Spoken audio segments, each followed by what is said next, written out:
Good morning, everyone. Good morning. Sorry, I'm a little late this morning. I took one too many phone calls before I left home. But I appreciate everyone being here, and hope we all remember what season we're in and what it's all about. It is customary for our Board of Commissioners to start each one of our meetings with a invocation by a sitting commissioner. And this morning, that would be Commissioner Sue Leggett. And then we'd like to have a pledge of allegiance to the flag led by Commissioner Wayne Outlaw. During the invocation, you're welcome to use this time for your own prayer, if you like. You're welcome to use it for a moment of silence or anything else that you may have on your mind, or certainly you're welcome to stand and join the Board of Commissioners with the prayer that we'll have by a commissioner. And this time, I'd like to call on Commissioner Sue Leggett. Good morning.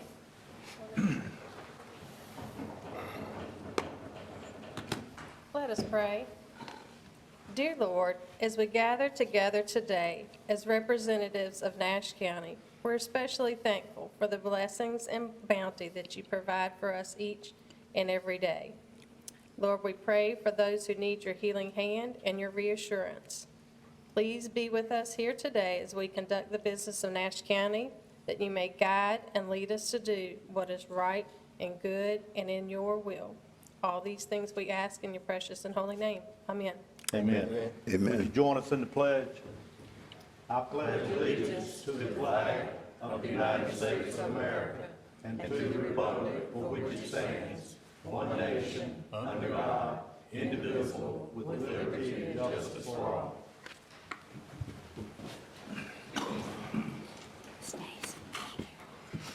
Thank you, Commissioners. At this time, we're on item number 4, and this will finish up the business for the current sitting board.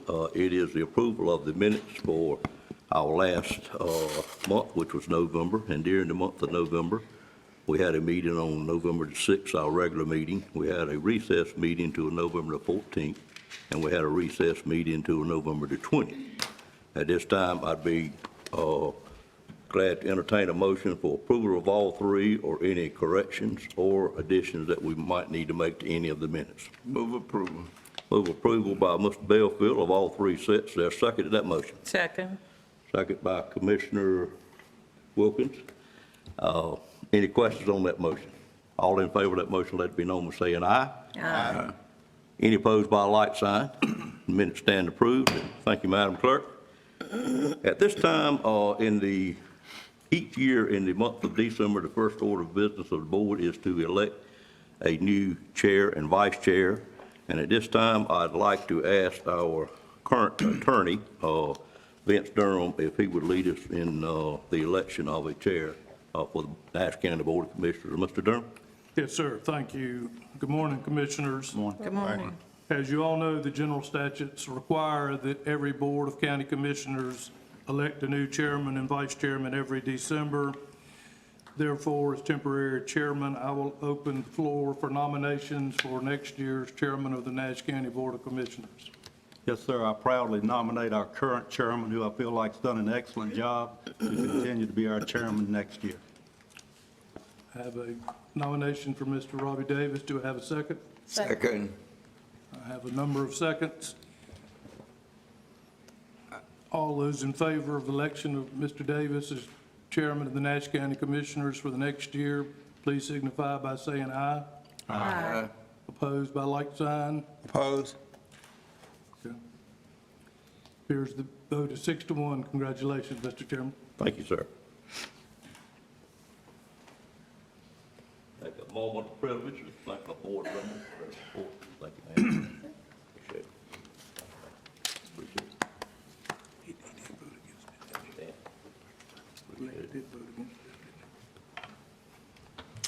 Congratulations. Thank you, sir. I understand. Thank you, sir. Kind of shoot me up. Appreciate it, sir. Shocking is a better word.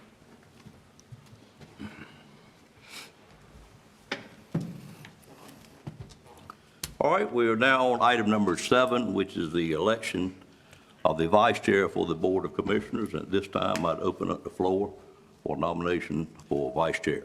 Mr. Chairman, Commissioner Leggett. I'd like to nominate our current vice chair, Mr. Wayne Outlaw.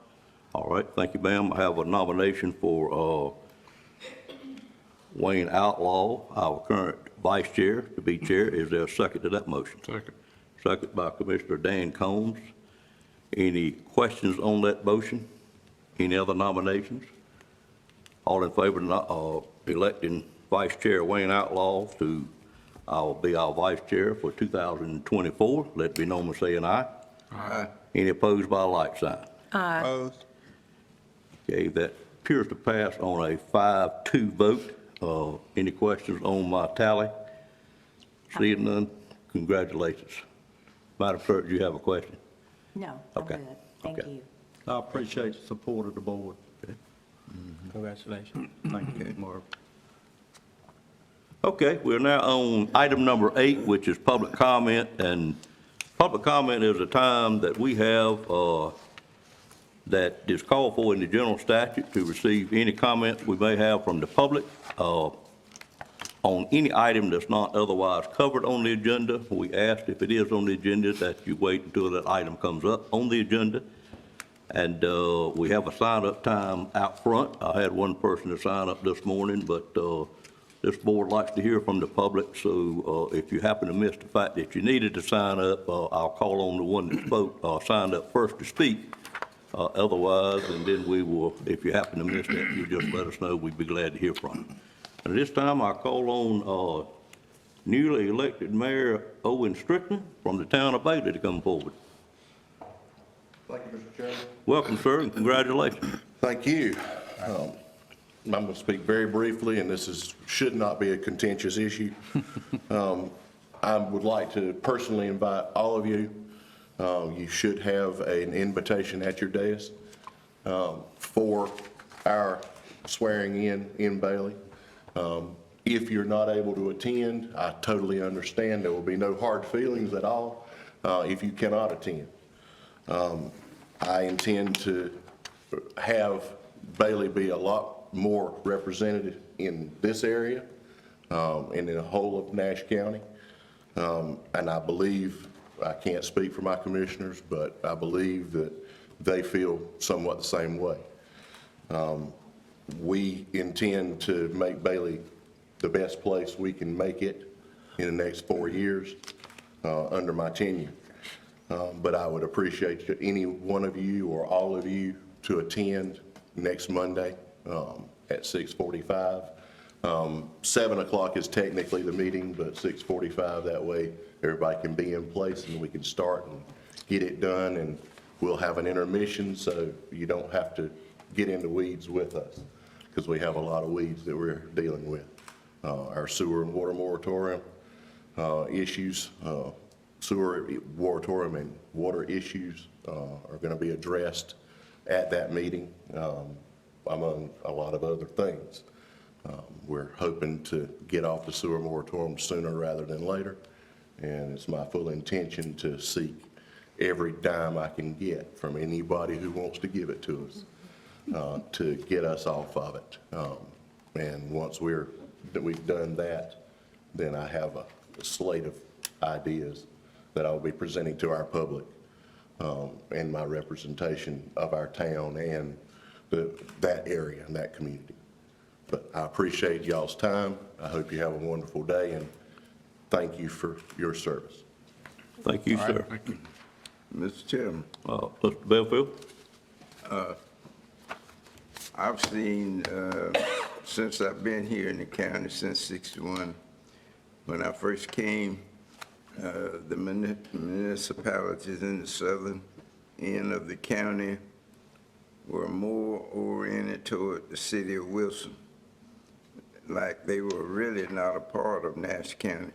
But I've seen tremendous progress now, I know, in the past 10 years, where they seem to be more oriented toward Nash County and coming before the Board of Commissioners from time to time about issues that they have in the county. I've seen them, they have a new medical center there in Middlesex, and those municipalities, Middlesex and Bailey and other communities within the southern part of the county. Now, in my opinion, I think they feel they're more a part of Nash County now than they were 30 or 40 years ago. Thank you, Mr. Bellfield. I certainly hope your opinion is right. Sure do. And I know this board, and for the last, as you say, about 10 years, maybe a little longer, we've certainly put forth a concentrated effort, Mayor Owens, to bring to light just what Mr. Bellfield has described. And moving forward, please keep us informed on your needs, whatever it may be, include the money issue you issued, you spoke about, but we'll do the best we can. But thank you for being here this morning, and again, congratulations. I'd just like to say, Mr. Bellfield, thank you for that. And their commissioners tried hard to make them feel that way and send everything that way I can over the last 8 years. They're moving. They're moving now. Great progress. Maybe it's 8 years that it has been going on now that I think think you're about it. Thank you, Commissioner Combs. All right, we'll move forward then. Is there anyone else here that wishes to speak under public comment that didn't realize they needed to sign up? Do please come forward, state your name and address for the record. Seeing no movement, we'll close that portion of it out. And, Chairman, excuse excuse me. me, ma'am. I apologize. Can I just ask before we move forward further into the agenda, there are 2 items in front of the board members Right. Okay. that need to possibly be added to the agenda if the board agrees to that. All right, I was going to do that in just a moment, but we can certainly do it now. We actually have 3 items we need to take care of, and first item is a request we got rather late in the week to table item number 15, the rezoning request CZ 231102. And that was a rezoning matter down in the southern part of the county, and if there's anyone here that's here for that particular item, we do want you to know that it was requested to be tabled. It is customary when the Board of Commissioners gets a request like that, that we do honor that. That is item number 15 on the agenda. And so, 15 or 13? I wrote 15. It could well be 13. 13. 13, I apologize for that. But when we get to that item, it is anticipated that we will table it. You're certainly welcome to stay. And when we table it, we would table it one of 2 ways. It would be to a time specific, or it would be tabled until brought back up.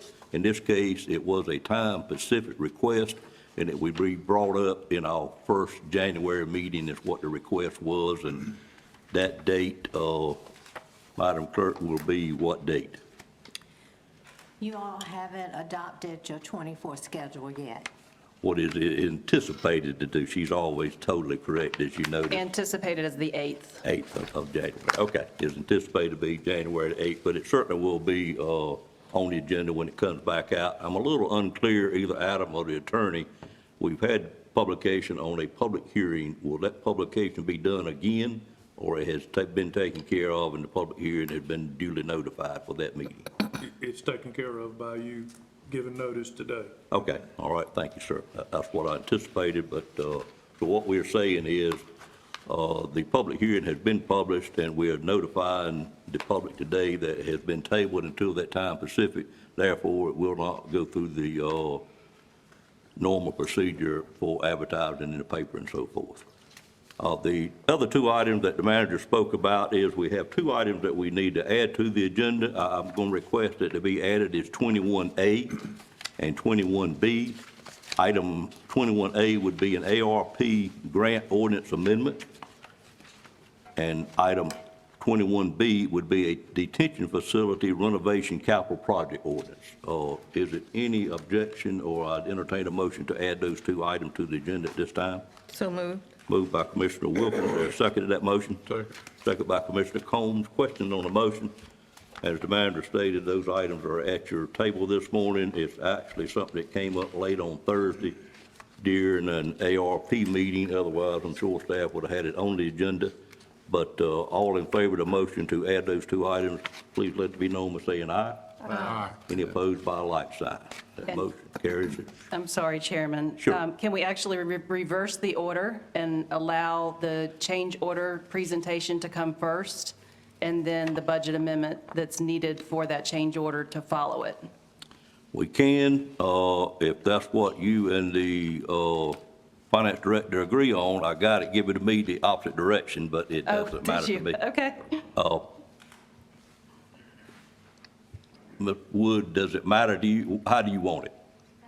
We need the ARP grant ordinance amendment first to budget the funds, and then the detention facility capital project second. Okay. My apologies. So you two ladies agree on We're that? in Keep the agreement. chairman out of Yes, sir. trouble? Thank you. Okay, no problem. All right, we are fine like we are, I do think.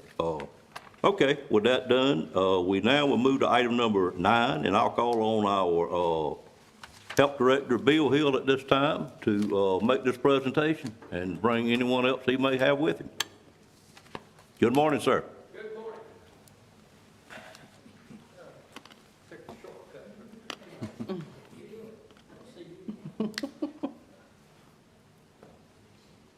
Never lost you.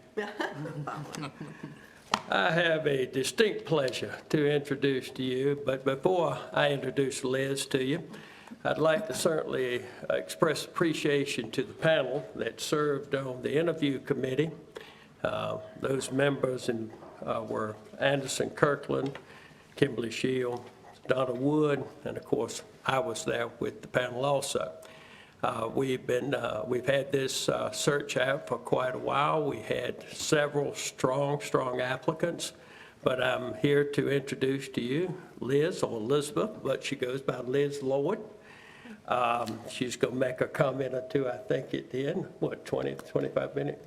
Keep it short. You'll keep it short. Good. That's probably a good thing to start off with. It falls under the category of public comment, is 3 to 5 minutes. I understand. She graduated from Wake Forest University School of Medicine 2000 as a physician assistant. She is currently just about at the end of completing her master's degree in public health. She served her internship with me over at in our health department, and I served as her preceptor for about 3 months, I guess. It was fairly extended and a very good experience for us. She comes to us as Senior Engagement Director at the Harrison Family YMCA. She has served as a physician assistant at Boyce Willis Pediatrics several years back. She has worked in several projects with several projects while she was at the health department. She's given presentations before our Human Services Board.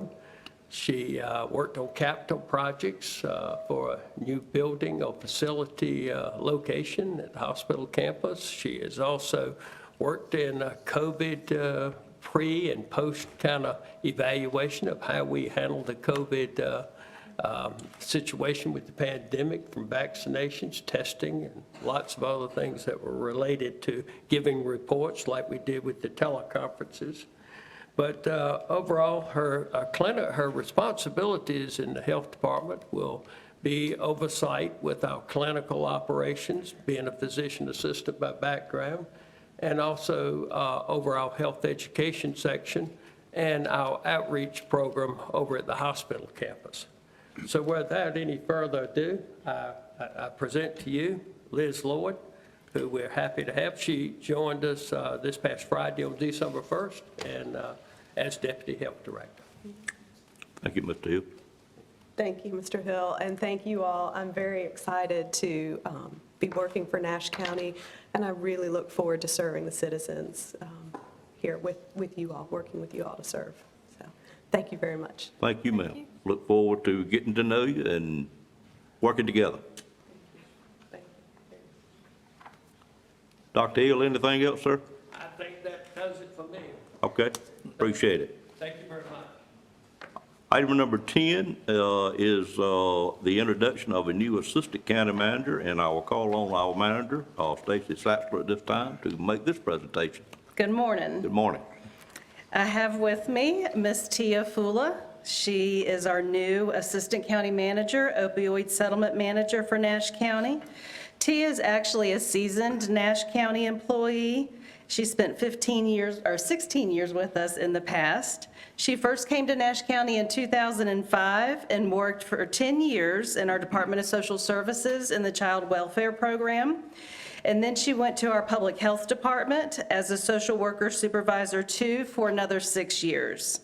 Prior to working in Nash County, she worked for the Wilson County Public Health Department for 4 years. Ms. Fula has her bachelor's degree in social work and a master's in public administration. She's currently employed with the Department of Health and Human Services as the Regional Director for the Rocky Mount Children's Developmental Services Agency, which serves a 6-county area. So I'm very pleased to introduce to the board today Ms. Tia Fula. Her start date is next Monday, and would you like to say anything? Thank you. Thank you. Good morning. Good morning. Good morning, Commissioners. Thank you for allowing me to speak. And Stacy, thank you for the introduction and for such a warm welcome to the team. I thank you. I'm very excited to be joining the team as the Assistant County Manager and Opioid Settlement Manager. As Stacy stated, I've had the good fortune to have a lot of experience serving this Nash County community, and this position allows for just a greater impact. So I look forward to engaging with the staff, community partners, stakeholders, and successfully creating an opioid action plan for this county. So I look forward to seeing you all and working with you. Thank you. Thank you, ma'am. Thank you.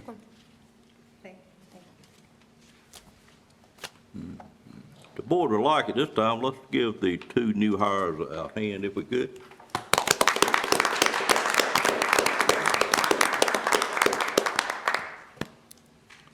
These are 2 positions that are very important to the county, and as was stated, I think they've done their due diligence, and looks like we have very qualified people on board to come to work with us. I know we are certainly passionate as a board about the opioid situation in Nash County and, of course, throughout the state, throughout the country.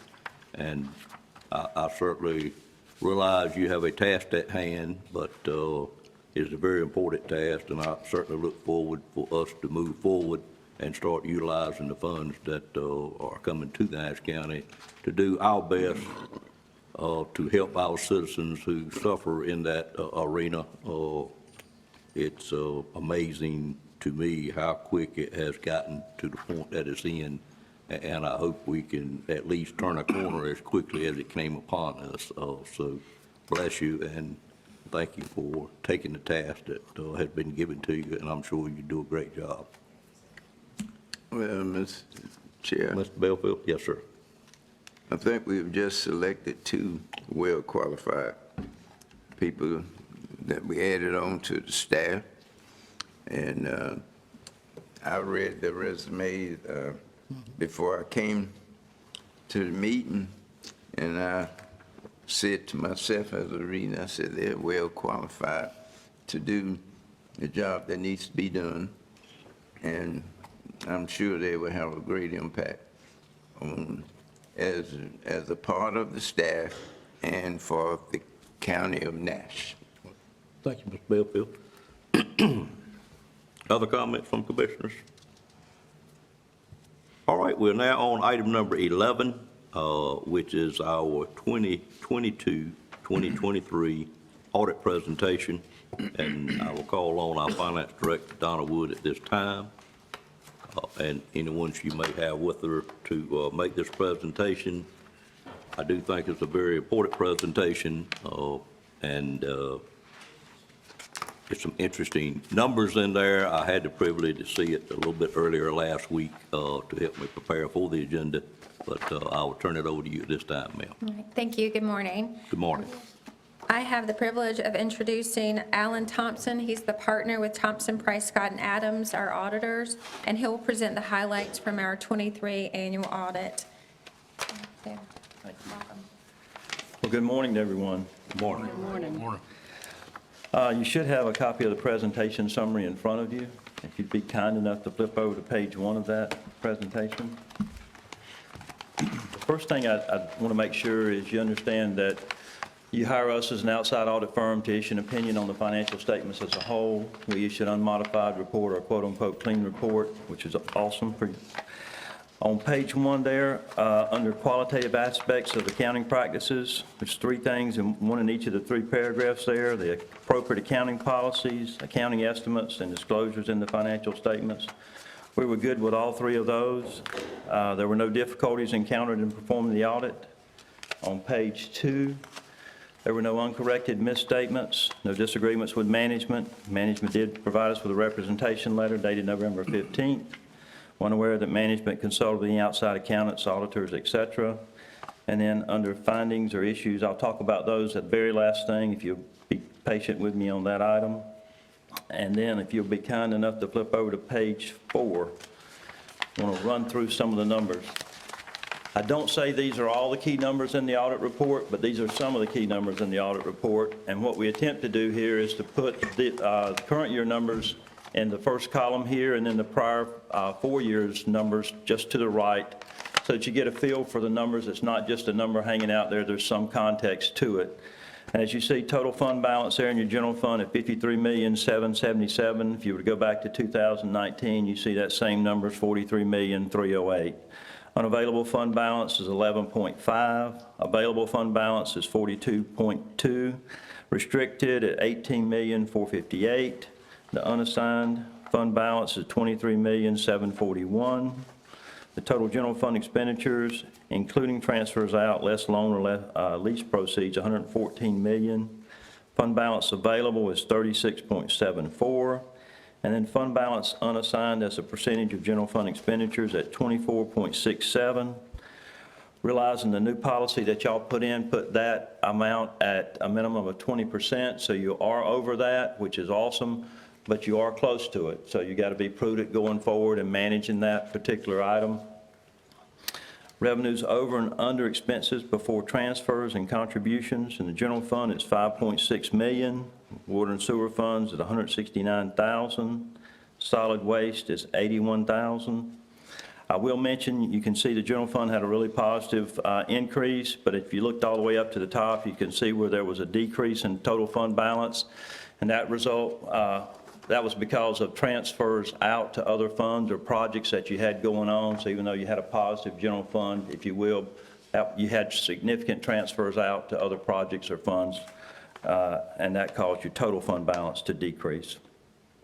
Your net investment in capital assets in your water sewer funds was 20.4. Restricted net position was 200,350, and unrestricted net position is 2,052,000. Your cash was $1,719,000. Solid waste net investment in capital assets was $1,252,000. Unrestricted net positions $1,528,000, and then total was $2,780,000. The cash in that was $6,193,000.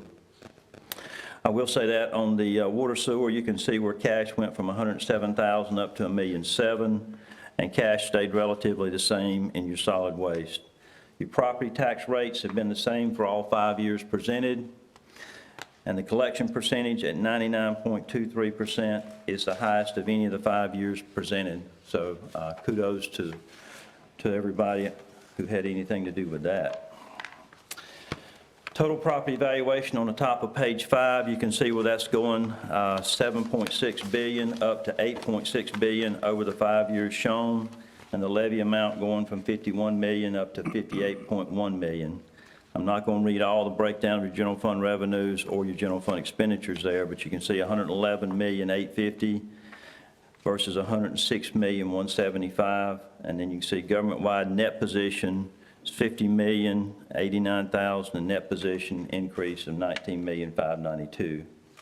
If you'd be kind enough to flip over to page 6, you can see analysis of your fund balance there. Total fund balance in blue, available in red, and unassigned there in green. The available fund balance, the reason there is that's shown is usually if you ever go to debt committee, that's the number that the debt committee, which includes state treasurer, state auditor, LGC, that's the number of percentages that they're looking at. You can see fund balance available and unassigned on the bottom, available in blue, group weighted average there in red. Group weighted average the last couple of years kind of changed a little bit because they're going, instead of grouping everybody in groups of 10, similar populations, et cetera, they're trying to group it, everybody above 100 million, everybody below 100 million. So the group weighted average has less use than it used to, I'll say that. And on page 7, you see your percentage of collection. You can see where you're ahead of your other counties there, and the 3 years shown where there was a group weighted average, but being above 99% for 4 of the 5 years in the last 4 years of that. So that's speaks well of all the people in that department. And as I was reminded once when I was making that comment in another county, it speaks well of your citizens who do a great job, so, and paying the property taxes. On page 8, you can see a breakdown of your general fund revenue. Ad valorem taxes make up 52.46%, and that's why there's so much focus on the levy amount, tax rate, and the collection percentage, because it's such a vital part of your overall general fund budget.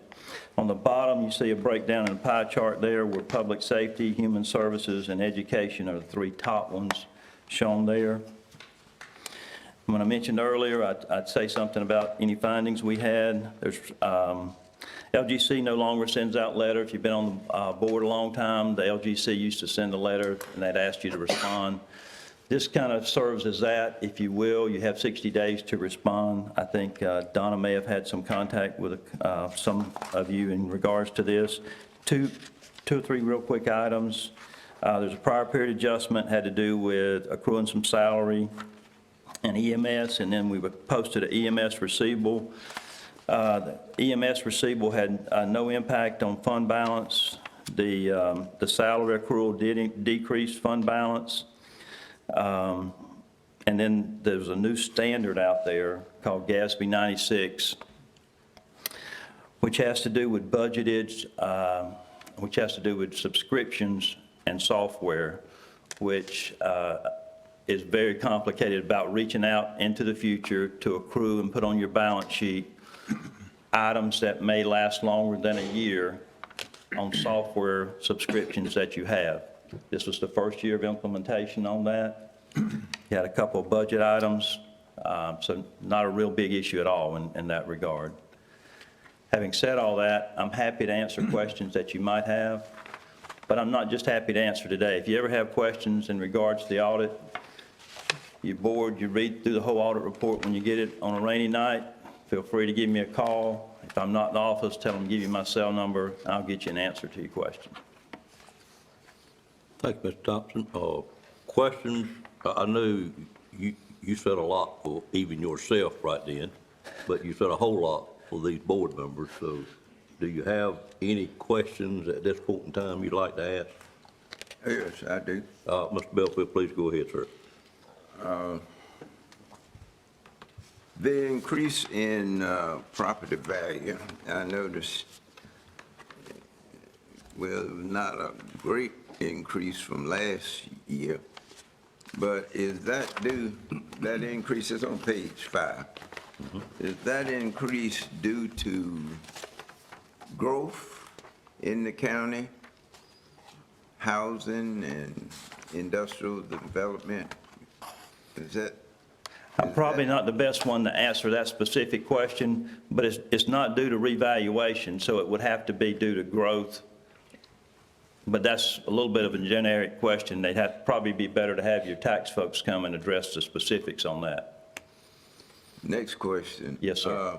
In submitting the county's report to the local government commission, do you work and assist the county manager, the finance director and the county manager in submitting that? I know some counties in North Carolina were slow getting that in because of audit, slow report coming back to the county. We do assist with that, yes, sir, and it is I think a major issue statewide. I wasn't at the conference, but I understand from some folks who did attend that as of November 13th, 2020, 2.37%, something like that. Don't hold me real close to that, of the audits for the entire state had been presented. So that meant, in round numbers, 77% of the audits hadn't been presented as of about 3 weeks ago. It's a major problem across the state. One of the issues, even when we submit it before they quote-unquote approve, if you will, is they do it in, I'm not going to suggest I know exactly the order they do it in, but they do prioritize folks who are going to debt committee above others. So if somebody was going to issue debt, then they would probably get priority so that they could get that before the debt committee to make sure that they met the requirements. But we do assist to make sure of that. And the LGC's put out a lot of new forms over the last 4 to 5 years to try to capture as much data in their system as possible so that it's automated for items like debt committee or other purposes to distribute to the legislators. All right.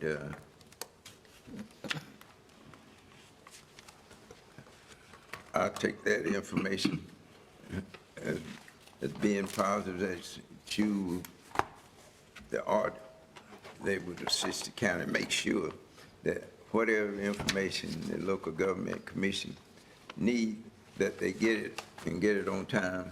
Yes, sir. And we're not being classified as delinquent. Correct. Other commissioners have questions?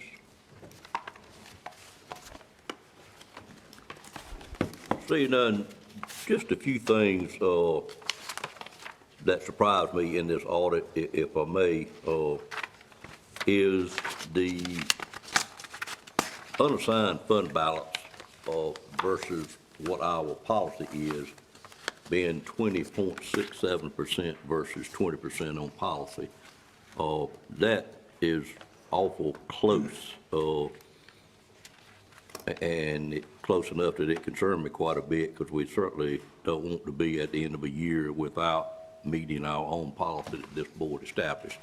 I do realize we bumped that up a little bit this past year in our budget retreat. I think we did that for a good reason, and what that funding is for is what we generally know from the state. The way they talk about it, it's a rainy day fund, and we never know when a disaster of any kind or any other thing that could happen. I'm sure we spent quite a bit of money during the COVID situation that we had to spend quicker than it got returned to us, and we know from past experience in one of our hurricanes many years ago that we spent a huge percent of our unassigned fund balance that I was told, that was back in '99, but I was told in the range of 67%.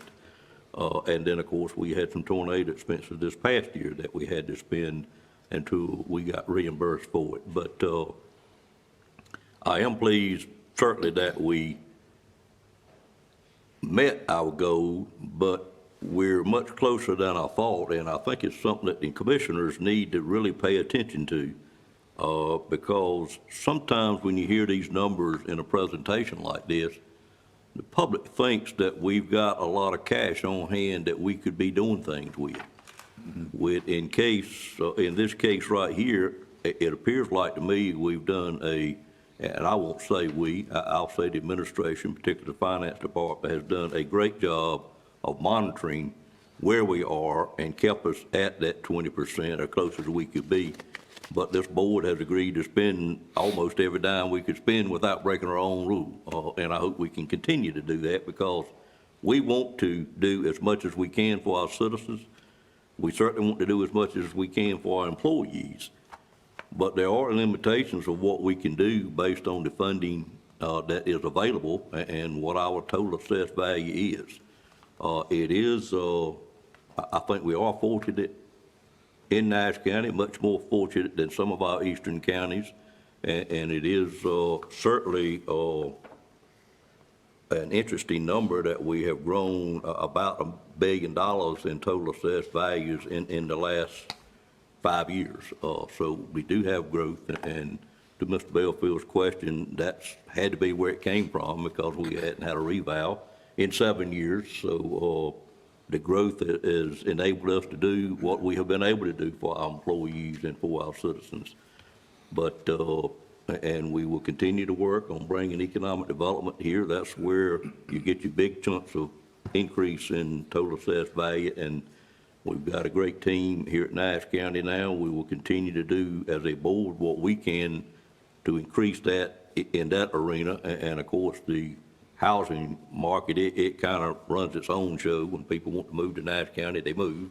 There's not so much we can do there other than be a county that's known as, that is willing to have controlled growth in the county. And certainly, I think we've established that pretty well. In fact, I think we've done a great job of it. The board has worked very hard on finding what it is that we want the future of Nash County to look like. But I know I'm saying a whole lot without saying much at all, but Ms. Wood, I hope you will continue to monitor that unassigned fund balance and don't let us, this board, spend more money than what we can without breaking our own rule, because it seemed like we got awful close this year. The thing, I see one chart laid here. If y'all would look at this chart, that is a history of the fund balance from 2014 up to 2023. You'll see the next to the last row of numbers, the unassigned fund balance is what we're talking about. And you see from 14 through 17 on into 18 or 17, we did grow fund balance quite a bit. It went from 21 million unassigned fund balance to a little bit over 30 million. But at 2017, this board chose to not let that continue to grow. I think it was deliberate effort that we did, particularly in dealing with some funding needs that our school system had. And we were questioned sometimes about why we continue to grow fund balance, and I think we made a deliberate effort at that point in time to start protecting the fund balance, but yet not letting it continue to grow. And of course, what we've done from 2018, you'll see it's got to be a concentrated effort to do that, because we went from 28 to 27 to almost 26 to almost 24. We did have a little bit of an oddity in 2022, and when I saw these numbers, I asked Ms. Wood to try to identify what made that jump that much, and of course, I see here she's got two things. It was a rather large payment from the hospital on the lease over there of $2.29 million, and we also got about $2 million of a point-in-time ARP funding where it was sitting in fund balance, but it was certainly going to be spent. So that accounted for about $4.5 million of that change, which is basically all the change. So you see, we've gone from 18 to this year, 2023, from 28.3 million to 23.7 million. So I say all that to just tell the board, I think the board has done a great job at the direction of the finance team and the manager's team to use our fund wisely, and also that we need to continue in the future to monitor our unassigned fund balance, because it is an important number as we have adopted that guideline that we want. And I'll quit talking, but do you, either one of y'all, see anything I said that's incorrect? Because I can get, when I start dealing with numbers, I can get wrong real quick. I don't, no, sir. I do not see anything wrong. I would make a comment, it's very general. If the county continues to grow, in order to keep your percentage the same, you're going to have to allow your fund balance to go, because simply the mathematical formula of the percentage. If the expenditures increase, your total fund balance has to increase, otherwise your percentage is going to get off. Right. Very good point. Thank you, sir. Mr. Chair, Yes, sir, Mr. Bellfield. as it relates to the fund balance, we as commissioners really need to keep up with that and understand. I get questions from citizens in the counties, why are you all sitting over there on that much money in the fund balance? Well, there's a certain amount that the state kind of require the counties. If you start getting in trouble when you get down there a little 7,000. And they sometimes come in and do some assistance to help you to build it up. But people, some citizens out there in the county think that with the fund balance that we have here in Nash County, that we ought to be taking care of some other projects and assisting in projects that some citizens see as a need. And they look at us and say, you sitting up there on 28 million fund balance that you can use, and you don't do it.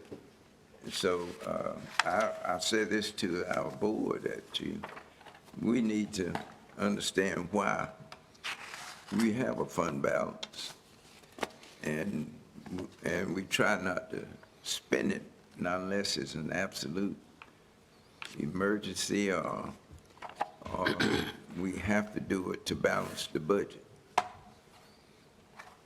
Thank you, Mr. Belfield. Any other comments? I'd like to make a comment. Sure. Could we receive an electronic copy of this, put in our, where our board portal? Yes, ma'am. As soon as the LGC signs off, it would be done. Perfect, thank you. Yes, ma'am. And of course, the other thing we realize, we have always in Nash County, in my time, been able to borrow funding at very, I won't use what I really think, but very low rates, quite frankly. Some of our funding has been well under 3%, 2% range, and the reason we're able to do that is because of what this fund balance looks like. I'm sure, I hadn't asked this question, but I feel like if we were to violate our rule, that it would affect our ability to borrow funds at the rates that we were able to in some manner, because I think that's one of the things that they look at. But I've rambled enough about that. I would entertain a motion to approve the audit for 22-23 fiscal year at this time. Move approval. Have a motion to approve by Commissioner Belfield. Is there a second to that motion? Second. Second by Commissioner Leggett. Any questions on the motion? All in favor, let it be known by saying aye. Aye. Any opposed by a like sign? Audit stands approved, and again, on behalf of the board, we thank you, sir, for your involvement in this and the timely manner, and certainly thank the finance director and her team for it.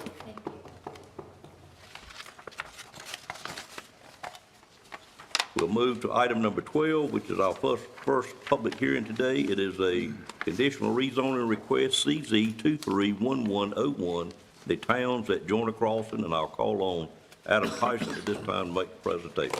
Good morning, Mr. Tyson. Good morning.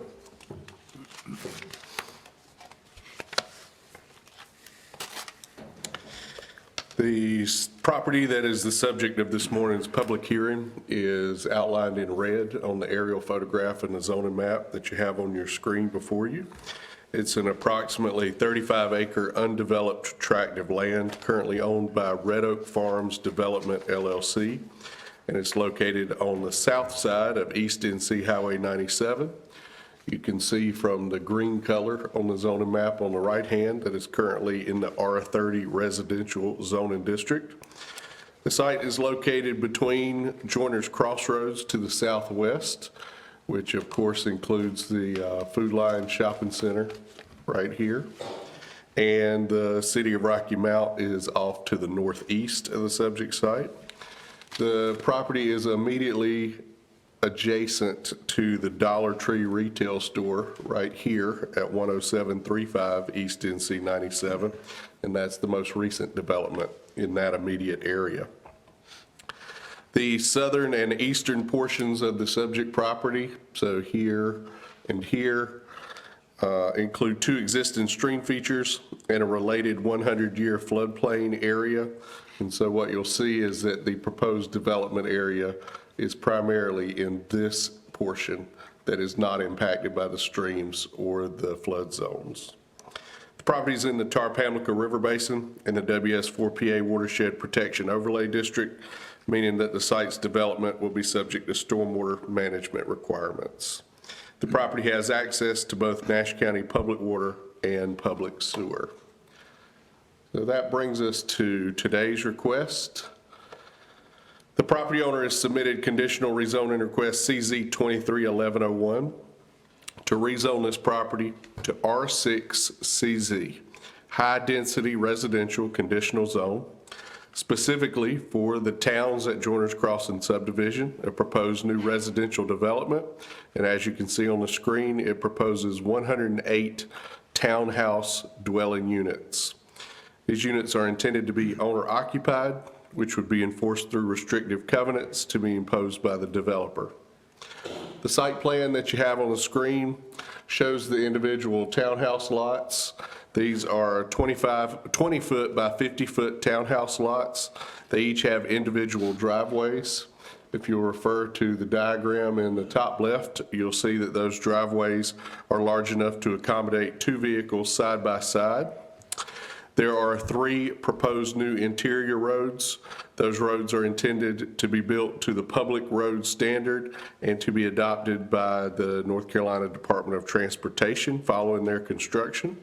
This provides 2 points of access to the highway, one here and one further to the north here. The area surrounding these individual 108 townhouse lots will all be common area owned and maintained by a property owners association. That common area includes additional visitor parking spaces, a mail kiosk, a shared dumpster area, and a stormwater control pond proposed toward the back of the property back here. The development will include a new sewer lift station to connect the sewage from these home units to the force main located along the road right-of-way. The site plan between and on either side of both the driveways proposes a 15-foot wide planted vegetated buffer that will provide screening for the backyards of these units here to screen them from the highway and vice versa. This is a conditional rezoning request, so it does allow for the attachment of reasonable site-specific development conditions with the consent of the applicant. We're required by state statute to examine our comprehensive land use plan whenever considering a rezoning. And so this map is an excerpt of our future land use map, which is a component of the comprehensive land use plan. This request is inconsistent with some requirements and consistent with others. For instance, it is inconsistent with the maximum residential density and the minimum 30,000 square foot residential lot size, which is adopted as basically a blanket recommendation for the entire area shown in green, the residential agricultural area. And so this would be higher density than the standard residential density that the plan recommends. However, the request is consistent with the plan's recommendation that higher density residential development be permitted around and immediately adjacent to any general commercial minor employment areas.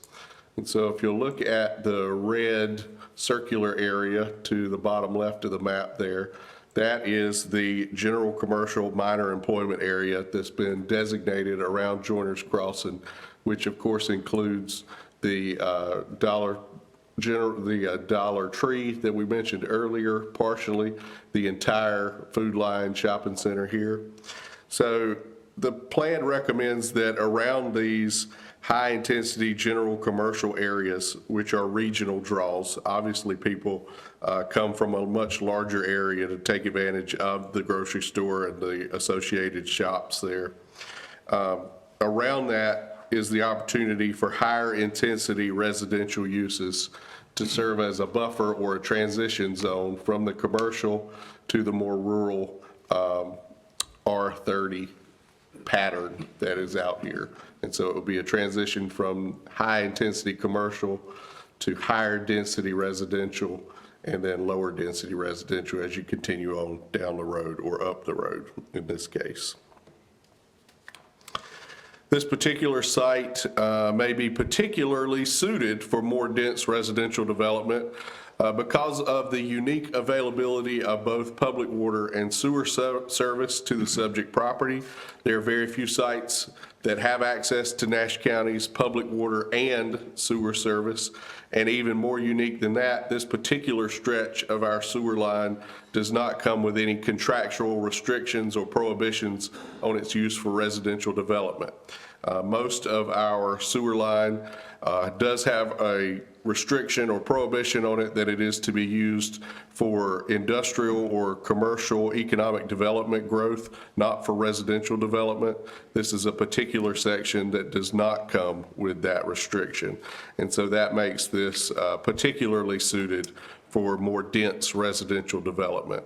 Again, also the proximity of the site to the existing commercial services at the Joiners Crossing at Mill Branch Shopping Center and the other stores around the Dollar General across the road, the Dollar Tree immediately adjacent, allows for a lot of services that could accommodate the new proposed townhouse neighborhood. If we refer back to the zoning map on the right-hand side of your screen, this would not be spot zoning because there is already an R6 CU high-density residential conditional zone established directly across the road. This was established for the development of the Farmington Hills Mobile Home Park, which is formerly known as the Langwood Mobile Homes Park. And so the type of proposed zoning for the subject property already exists immediately across the road for the mobile home park. The Technical Review Committee considered this request back on November 2nd. The committee recommended approval of the request. This would, of course, be the first opportunity for this type of housing, townhomes, to be built in the county's rural jurisdiction. However, the TRC felt that the applicant had probably chosen the most appropriate site for it. And now the decision is up to the commissioners in terms of allowing the townhouses. But because of the specific and unique qualities of the public utilities available and the commercial services available nearby, the TRC recommended approval. The planning board considered this request back on November 20th. Mr. Andrew Stocks with Stocks Engineering addressed the board on behalf of the applicant in support of the request. There were 3 members of the public who are listed in your report who took the opportunity to address the board with their concerns. Those concerns included the size, density, cost, and construction type of the proposed townhouse units, the proposed construction timeline, the potential impact of the development on local traffic, property values, and the school system, as well as whether the units would always be owner occupied. Ultimately, the planning board did vote unanimously in agreement with the TRC's recommendation to recommend approval of the rezoning request, subject to the list of development conditions that are suggested later in your report. There are 2 suggested motions in your report, a motion to approve and a motion to deny. Both motions come with proposed statements of plan consistency and reasonableness. The motion to approve comes with 8 suggested or recommended development conditions. They are fairly standard. I do want to call your attention to condition number 2. Per the requirements of the North Carolina Department of Transportation, and because of the additional traffic that will be generated along East NC Highway 97 due to this development, the NCDOT will require the developer to construct an extension of the existing turn lane that was already started for the Dollar Tree retail store down here. That turn lane in the highway would stretch along the entire frontage of the property headed back toward Rocky Mount, and could potentially continue along the length of the subject property's road frontage in order to accommodate that additional traffic. The length will be determined by the super elevation and the banking of that curve, but it will, at least the turn lane will stretch the entire length of the property and possibly further. And so the condition number 2 just notes that the DOT has stated that that will be a requirement for the development. With that, I will pause and take any questions that the board has on the staff report. Questions of Mr. Tyson at this time? Yes. Mr. Belfield? With dense population, I'm thinking about fire safety. Is there any specific requirement other than what I just heard you mention about fire protection? I'm thinking about houses dense and close together, one catch on fire and it damages the other. and Right. Maybe cause it. So there will be construction standards under the state building code that will apply, which include firewalls between the units. That's where I'm going. Right. You require firewall. Right. That would be separate from the zoning, but that would be a standard state building code requirement that would apply when they come to get building permits for the actual units. Other questions? One question. Mr. Ayrton? Yes, under development conditions number 3, all residents, townhouses, lot subdivision from the subject property shall be served by the Nash County Public Water and Sewer System. We got a sewer, Nash County own a sewer system that, Correct. okay. Anything Yeah, else? I'm just trying to make sure as whether Nash County sewer system or Rocky Mount. The sewer is treated by Rocky Mount, but the county owns and operates that portion of the system located in front of this property that the property would connect Okay, to. so it'll be going to the city of Rocky Mount. Correct. Okay, I guess I was questioning whether that was worded correctly. Gotcha. The county owns and operates the portion of the system that this development would connect to, so that's why it's worded that way. That has to be a requirement condition.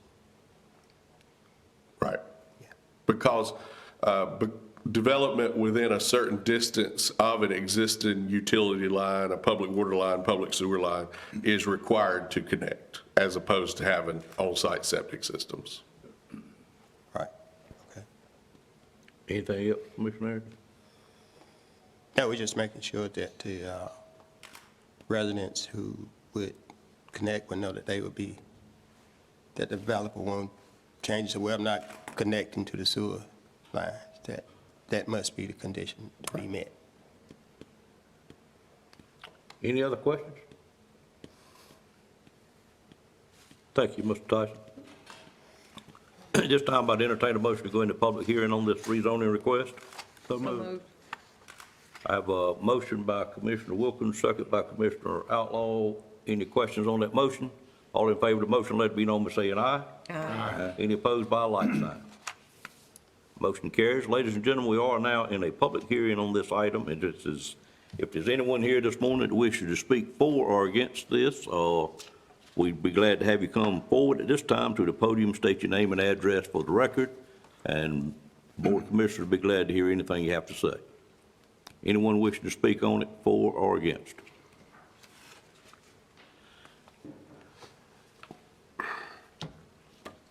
Morning, Mr. Varnell. Mr. Chairman, Commissioners, Kevin Varnell with Stocks Engineering representing the owner of the property, and I'll be happy to answer any specific questions you have. Any questions of the owner's representative, his engineer on this item? If you have some for the owner, he is present with us also. Seeing none, thank you, sir. Thank you. Anyone else wishes to speak for or against this item? Seeing no one moving, I'd entertain a motion to close the public hearing at this time. So moved. Moved by Commissioner Combs, is there a second? Second. Second by Commissioner Leggett. Questions on that motion? All in favor of the motion, let it be known by saying aye. Aye. Any opposed by a like sign? Motion carries, and the public hearing is now closed.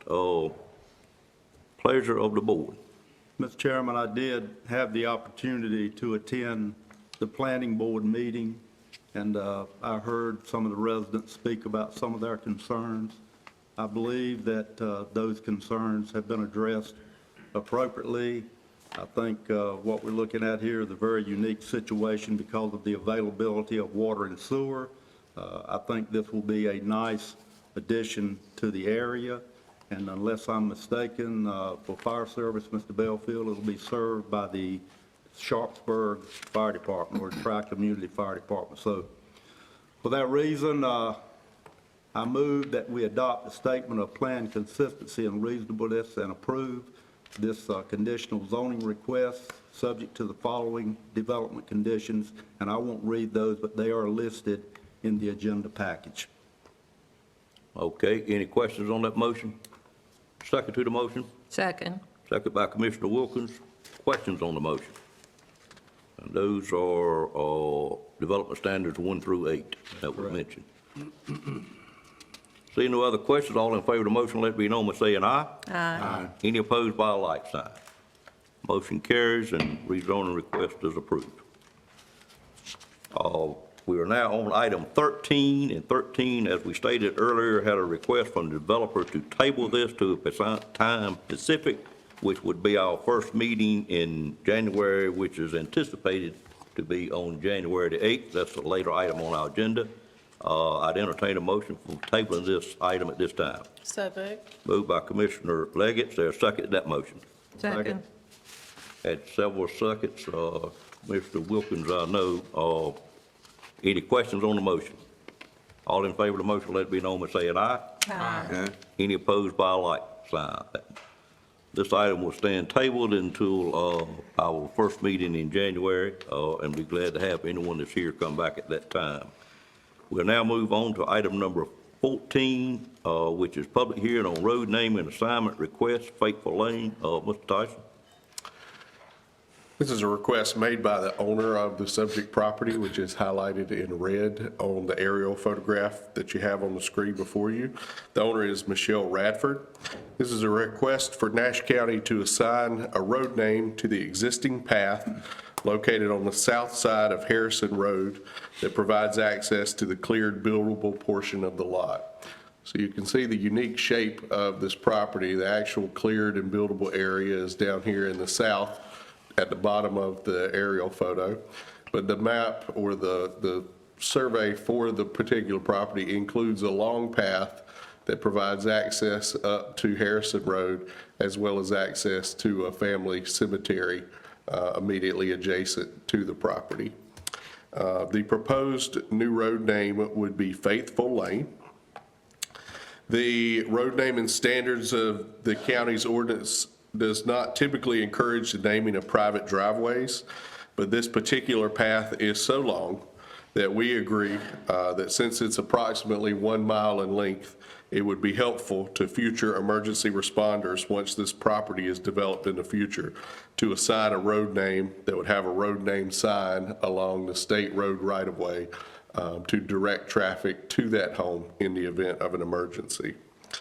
The private path only serves the subject property and the small adjacent cemetery, so there should be no other additional property owners that are directly impacted by the proposed road name assignment.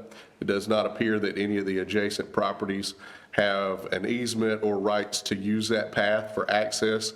Therefore, there would be no addresses that would need to be changed, nor would there be any adjacent properties that would expect to receive an address off of Faithful Lane other than any home which is built on the subject property.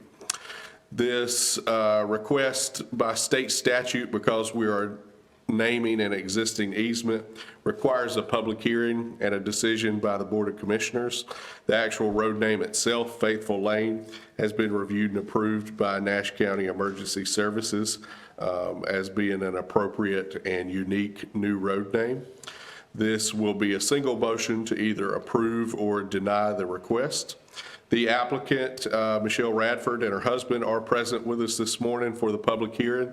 They've let me know that they don't have anything to add to the staff report, but are certainly available to answer any questions that you might have. And so I'll pause there and take any questions that the board has on the staff report. Questions from commissioners of Mr. Tyson at this time? Adam, all the other properties that I see coming, having frontage on this path, I fully understood you said there would be no other addresses. Is it possible it would be in the future? Because some of them appear to face that, but yet have a line looking more right above the north arrow, a couple of three there that have a division line. I would say it is always possible, but I believe that this property owner and the adjacent property owner would need to negotiate some sort of access easement agreement that is not in place currently before that would be the case. Okay. All right, thank you. One question. Mr. Belfield? That thought that came to my mind about maintenance and upkeep. Right. Of the road. So Is since it going to be listed as just private? it's privately maintained path now, it will continue to be privately maintained. And for now, the only party that will maintain it will be the same singular party that will use it, which is the property owners, the Radfords. Okay. All right, no other questions. Thank you, Mr. Tyson. I'd entertain a motion this time to go into public hearing on this road naming. So moved. Moved by Commissioner Dan Combs, second by Commissioner Wilkins. Questions on the motion? All in favor of the motion, let it be known by saying aye. Aye. Any opposed by a like sign? Motion carries. Ladies and gentlemen, we are now in a public hearing to consider this naming of a private road. If there's anyone here this morning who wishes to speak for or against this item, we'd be glad to have you come forward, state your name and address for the record, and the board would be pleased to hear any comments you had this morning. And I do understand the applicant is here, but didn't wish to add anything and was available to answer any questions yet you may have. Seeing no movement, I'd entertain a motion to close the public hearing at this time. So moved. Moved by Commissioner Leggett, is there a second? Second. Second by Commissioner Outlaw. Questions on the motion? All in favor of the motion, let it be known by saying aye. Aye. Any opposed by a like sign? Motion carries. We are out of the public hearing. I'd entertain a motion for approval of this request at this time. Mr. Chairman, Mr. Ayrton. I move that the Nash County Board of Commissioners approve the request as assigned, the new road name, Faithful Lane, to existing private path. Okay. Have a motion to approve the naming of the private path. Is there a second to that motion? Second. Second by Commissioner Outlaw. Questions on the motion? All in favor of the motion, let it be known by saying aye. Aye. Any opposed by a like sign? Motion carries as well. Thank you, Mr. Tyson. Thank you. And thank you for the applicant.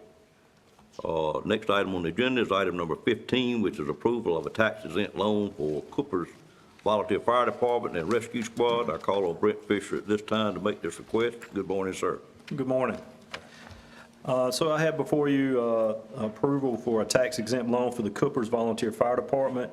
They are seeking finance from Southern Bank for the purchase of a fire truck. The amount of the loan is $337,192, and the approval by the Board of Commissioners is required by the Internal Revenue Code and in no way obligates the county. All right, any questions on this item? If not, entertain a motion this time for approval. Mr. Chairman, I move that we approve the tax exempt loan resolution for Cooper's Volunteer Fire Department. Have a motion to approve. Is there a second to that motion? Second by Commissioner Outlaw. Motion by Commissioner Leggett. Questions on the motion? All in favor of the motion, let it be known by saying aye. Aye. Any opposed by a like sign? Motion carries. Thank you, sir. Thank you. Next item on the agenda is item number 16, that Mr. Fisher has as well, approval of a fireworks display permit.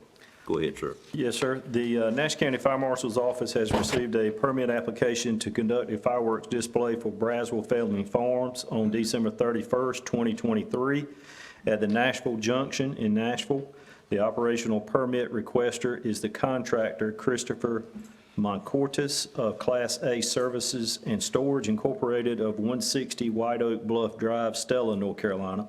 The permit application and accompanying documents are in order, and a copy of the insurance bond with Nash County as an additional insured is attached. North Carolina General Statute 14-410 requires the Board of Commissioners give approval prior to the Fire Marshal's Office issuing the permit. And the Nash County Fire Marshal's Office recommends approval of the operational permit for Christopher Moncortis of Class A Services and Storage Incorporated.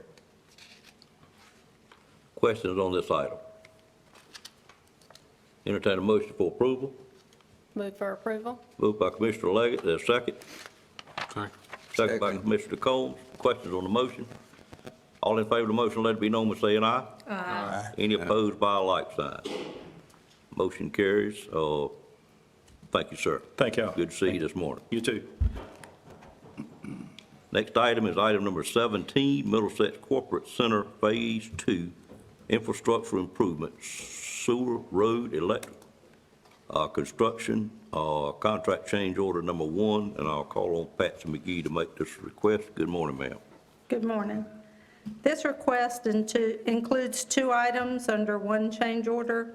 In September, Nash County entered into a contract with Fred Smith Company, and the construction contract did not include certain road improvements which were bid, specifically 1.5 inch of the initial bituminous surface course for Phase 2, which was $153,720, and 1 inch of the final bituminous surface course for the entire roadway, including pavement, striping, and directional arrows, which was $309,600. These items were not included in the construction contract because we had plans to help fund these road improvements with a grant to be awarded during project construction. Since the grant funders almost always will not supplant funds for work already awarded, we had hoped to have the grant funds awarded and then add these items back to the contract later. However, we were notified recently by the Southeast Crescent Regional Commission that our grant pre-application was not invited for a full application. So with grant funds no longer pending and no other known viable possibilities for grant funds beyond the already secured committed $3,331,230 from other sources for this project, the Wooden Company recommends that Nash County approve the change order to include the 1.5 inch initial bituminous surface course for Phase 2. And without that, only an intermediate course would be on the roadway surface. And that would be a very rough surface for vehicles to traverse, and drainage would be an issue. The contractor has agreed to honor the original bid price, and at this point in the project, we're able to cover the additional cost with the existing budget. Also, it has become necessary to lengthen a boring jack so that it extends past the newly installed Duke Energy transformers. The 35 linear foot extension of the boring jack will cost $22,750. Duke Energy installed the facilities after the sewer project was designed and bid and just prior to construction. We are working to improve coordination with Duke Energy, which is a process, and we always do. But we have met on site with them, and we have provided several divisions of Duke Energy with the design for the project and are trying to get their designs for that area. And at this point in the project, we're able to cover the additional $22,750 within the existing budget contingency. So attached to your packet is the change order number 1, and our recommendation is to approve it. Questions on this item?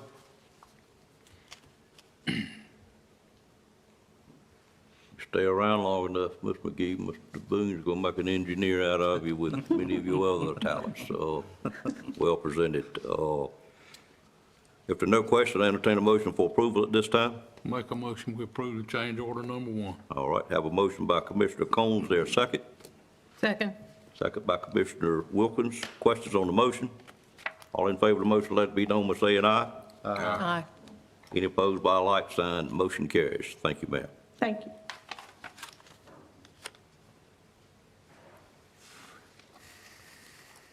Next item on the agenda, she is here, is item number 18, North Carolina State Extension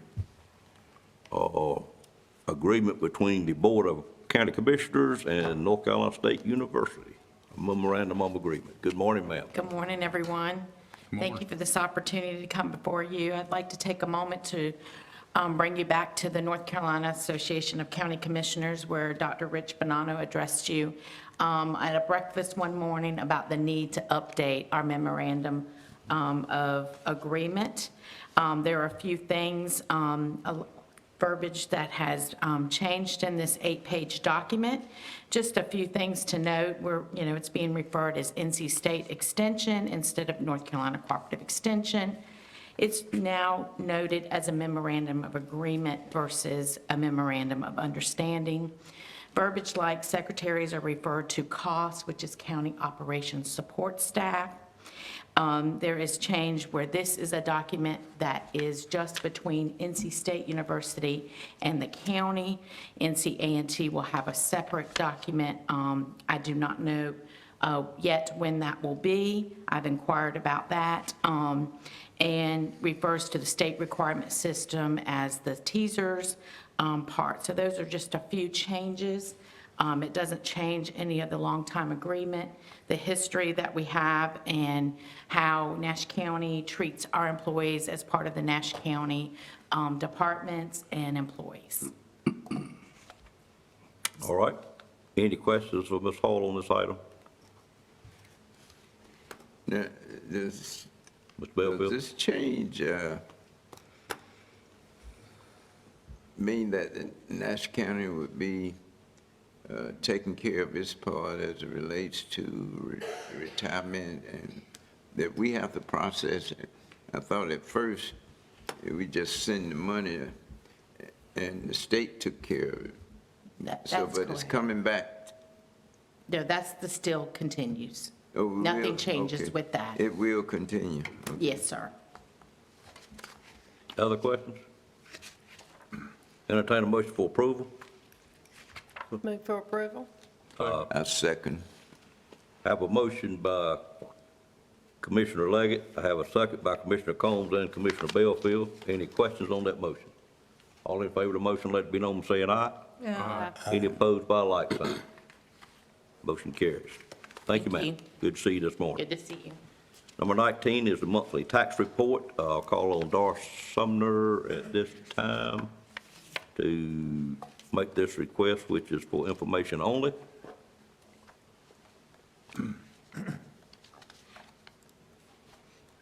And Chairman, I think we have, Didn't we skip one? I think we have in the packet the American Rescue Plan funding from State Fiscal Recovery Fund for Phase 2 of the Northern Nash Water System. Mr. Boone is going to present that, but we can do that after Doris does the tax reports. I'm saving the best for later on. I agree. Thank you for bringing that up. I Surely did- not. I did miss that. Doris is the best. Good morning. Good morning, ma'am. Yeah, at this time, I'd like to present the monthly tax report. As the board knows, this report is designed to keep you current on activities in the tax collector's office. The report is for your information only and does not require approval. However, it is recommended that you accept the report so that it will be noted in the minutes. And if there are any questions, I would be glad to answer those for you. Any questions on the tax report?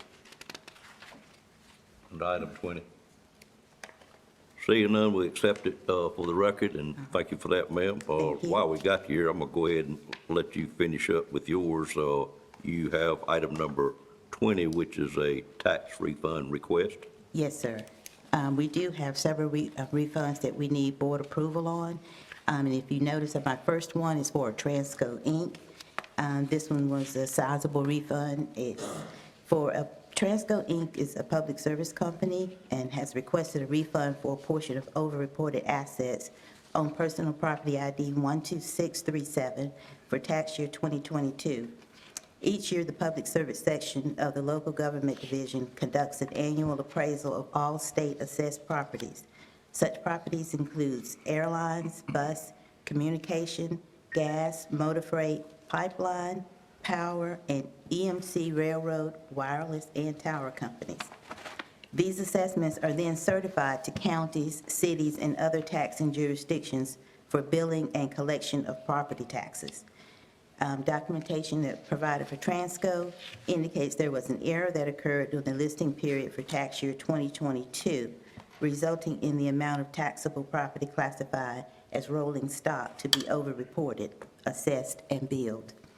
The overbill portion of the tax bill per North Carolina General Statute 105, 381, Section A, 1B, and 3 qualifies as an illegal tax, and the taxpayer is therefore due a refund in the amount indicated. The overbill portion of the tax bill, in addition to its operation in Nash County, Transco Inc. also owns property located in Mecklenburg County, which is also processing a request for refund. The total amount of refund due from Nash County is $74,053.41. The North Carolina Department of Revenue indicates that neither they nor the NC Property Tax Commission has the authority to provide the taxpayer a remedy. However, the taxpayer can seek relief per the aforementioned statute from the county. Also included in your agenda package was documentation on the refund request from the company Transco Inc., Department of Revenue, Mecklenburg County, and we also reviewed this matter with our county attorney. And if there are any questions on that refund, I'd be glad to answer those. Okay. Any questions on that one at this time? I've got a question. Go ahead. How does it work with the refund? There's a certain amount, $11,000, that has to be refunded from the fire department. Because it's taxed with the fire department, there's a tax charge for the fire department as well, on all the value.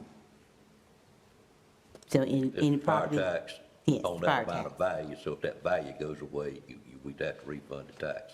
Has that already been paid to the fire department? Probably. Probably, that's what my Okay. Yes. thought. That was just my concern about taking some money back out of their budget. Yep, I understand that. Yes. I read this thing 3 times, I think, and I just didn't understand it. So if y'all comfortable, this is what we need to do, I guess this is what we need to do.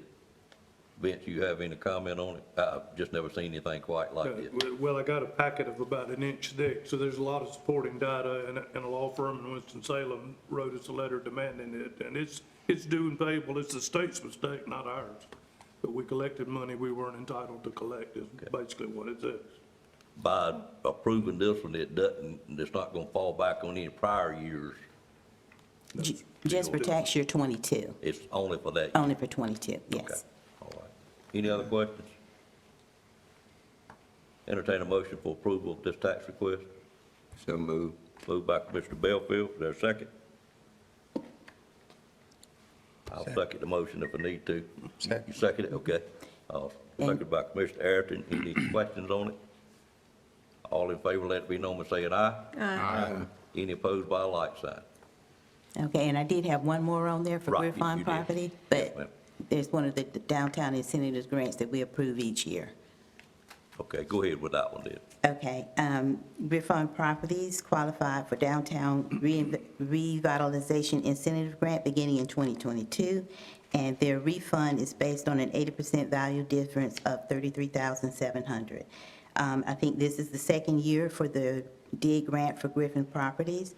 It's for 5 years total, so they will have 3 more years that they can request a refund on those improvements. Refund's $178. Yes, sir. Okay, any questions on this? Seeing none, I'll entertain a motion for approval. So moved. Moved by Commissioner Wilkins, is there a second? Second. Second by Commissioner Leggett. Questions on the motion? All in favor of that motion, let it be known by saying aye. Aye. Any opposed by a like sign? Grant stands approved as well. All right. That's got you. Thank you, ma'am. Yes, thank you. I'll go back up to the item that I missed, which was, which item? 19. 19.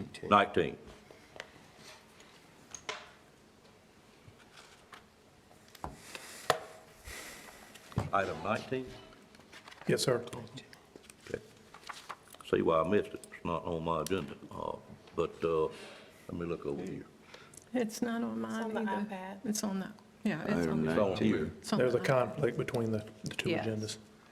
So I'm not as You made an bad- honest mistake.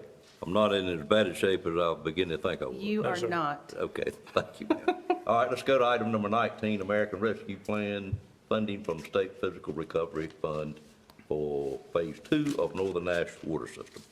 Yes, sir. Thank you, Mr. Chairman, fellow commissioners. In the summer of 2022, Nash County Public Utilities submitted a grant application to the North Carolina Department of Environmental Quality with the assistance of the Wooten Company for funding to assist with Phase 2 of the Northern Nash Water System project. We received notification in August of 2022 that the county had been awarded $12,775,170 to help fund this work. While most grants typically include a grant match because this was American Rescue Plan dollars that the state received, this particular grant does not have a state match, so there will be no match by the county on this particular grant. We received the grant offer earlier last month. November 3rd, I believe, was the date we received notification on that, so it took a while for the grant offer itself to actually materialize. But we were happy to receive that, and at this point, we are asking that the commissioners approve the attached resolution accepting that grant and authorize the county manager to sign the resolution on behalf of the county, and then authorize staff to complete the offer and acceptance document that is associated with this particular grant. And with that said, I'll be glad to answer any questions you may have. Any questions on this item?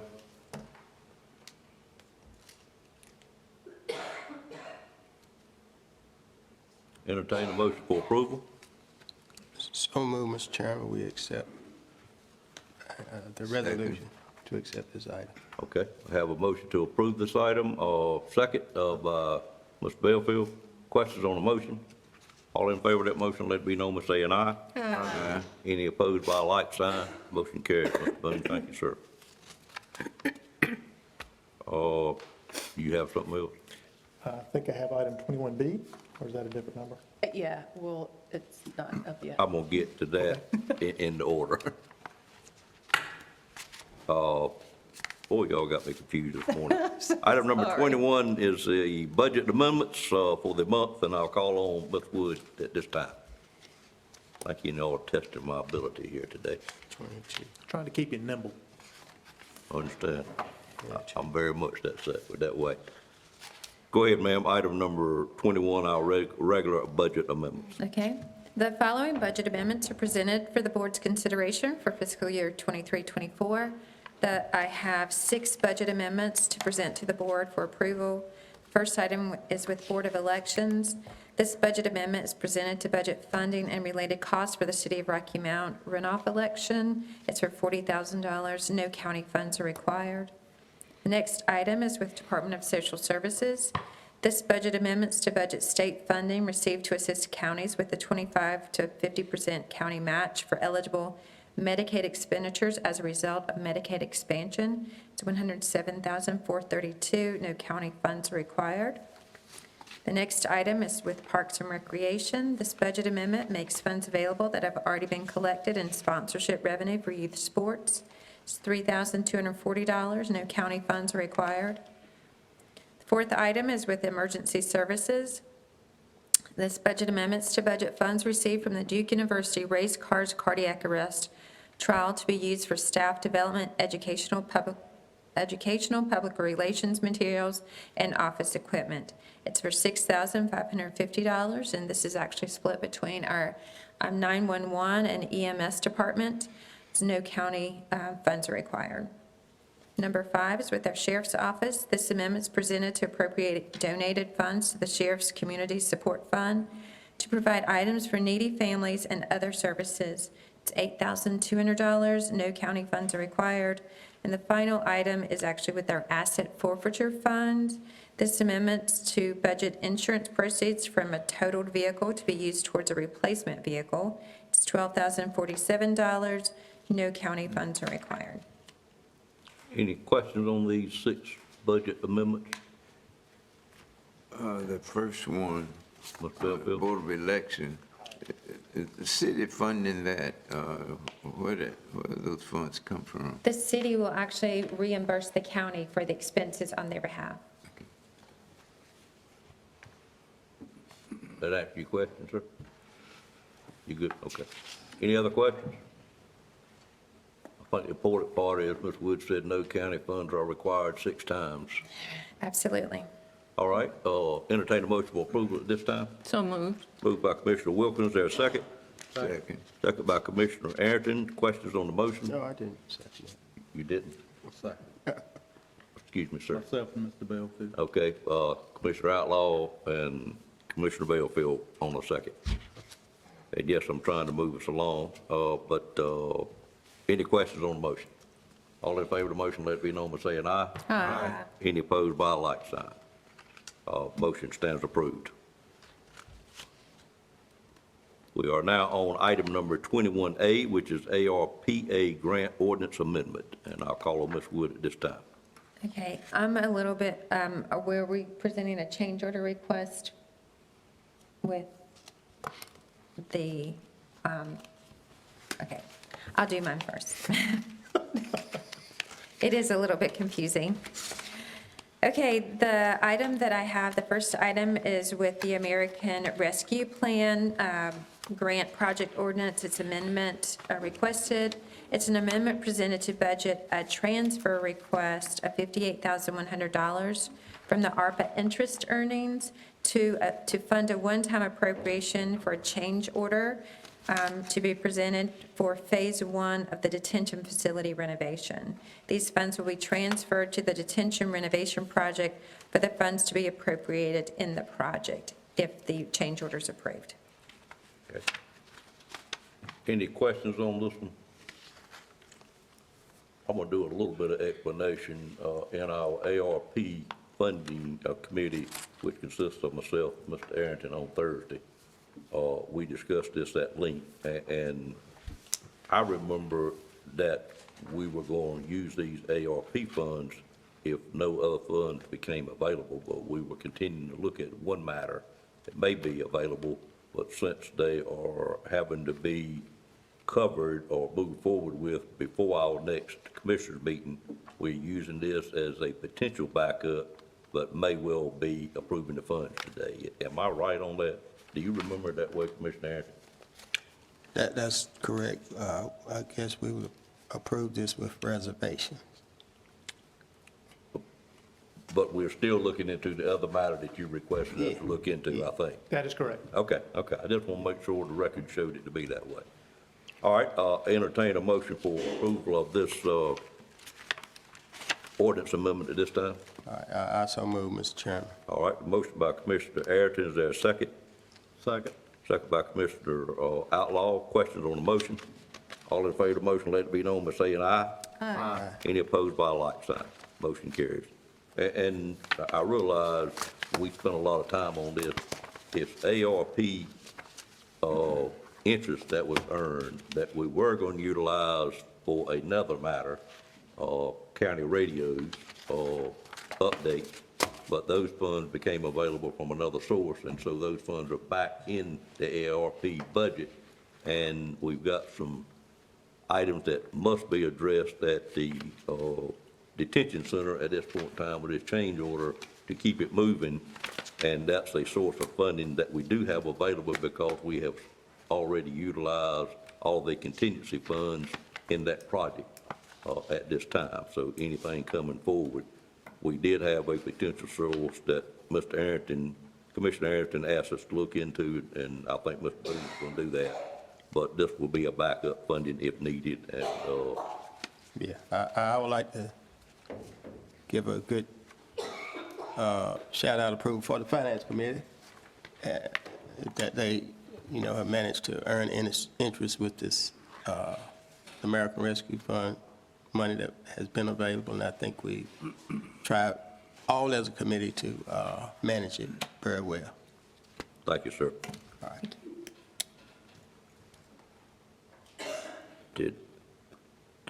We did approve that item. Is that where I'm at, Madam Clerk? Yes. Okay, thank you. All right, we'll move to item number 21B at this time. Okay. That is the Detention Facility Renovation Capital Project Ordinance Amendment. This attached, the project ordinance amendment submitted for approval is to budget the $58,100 for the change order number 10 related to Phase 1 of detention facility renovation project. The funding, as we just stated, is available from the ARPA fund interest appropriation. Any questions on this item? And I believe, Madam Manager, before approving funding, we have to have a source for funding, which is why she wanted in the orders in, I guess. Correct. Okay. But then I think we're going to need to add 21C, which would actually be Mr. Boone presenting the change order request. Okay, we can do that then, if Okay. that's what we need to do. Okay. All right, 21B, would you restate what we're doing here again, because you almost got me confused. Sorry about that. So what we have is a capital project ordinance amendment for the detention facility renovation project. It's to budget $58,100 for change order number 10, and the funding is available from the ARPA fund interest appropriation. Okay, entertain a motion for approval of that request. Move for approval. Moved by Commissioner Leggett, is there a second? Second. Second by Commissioner Wilkins. Questions on that motion? All Mr. in- Chairman, Yes, sir. I'm not quite understanding that. Could you say more about that? Sure. The ARPA committee, we have interest earnings on that.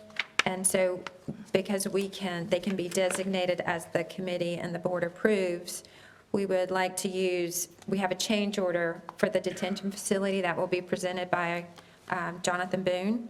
And in order to cover that change order, because there are no other contingency funds available in the detention project, we requested that the ARPA interest funds be budgeted to move to the detention facility to cover that change order. That'll be presented for approval. Good, Mr. Belfield?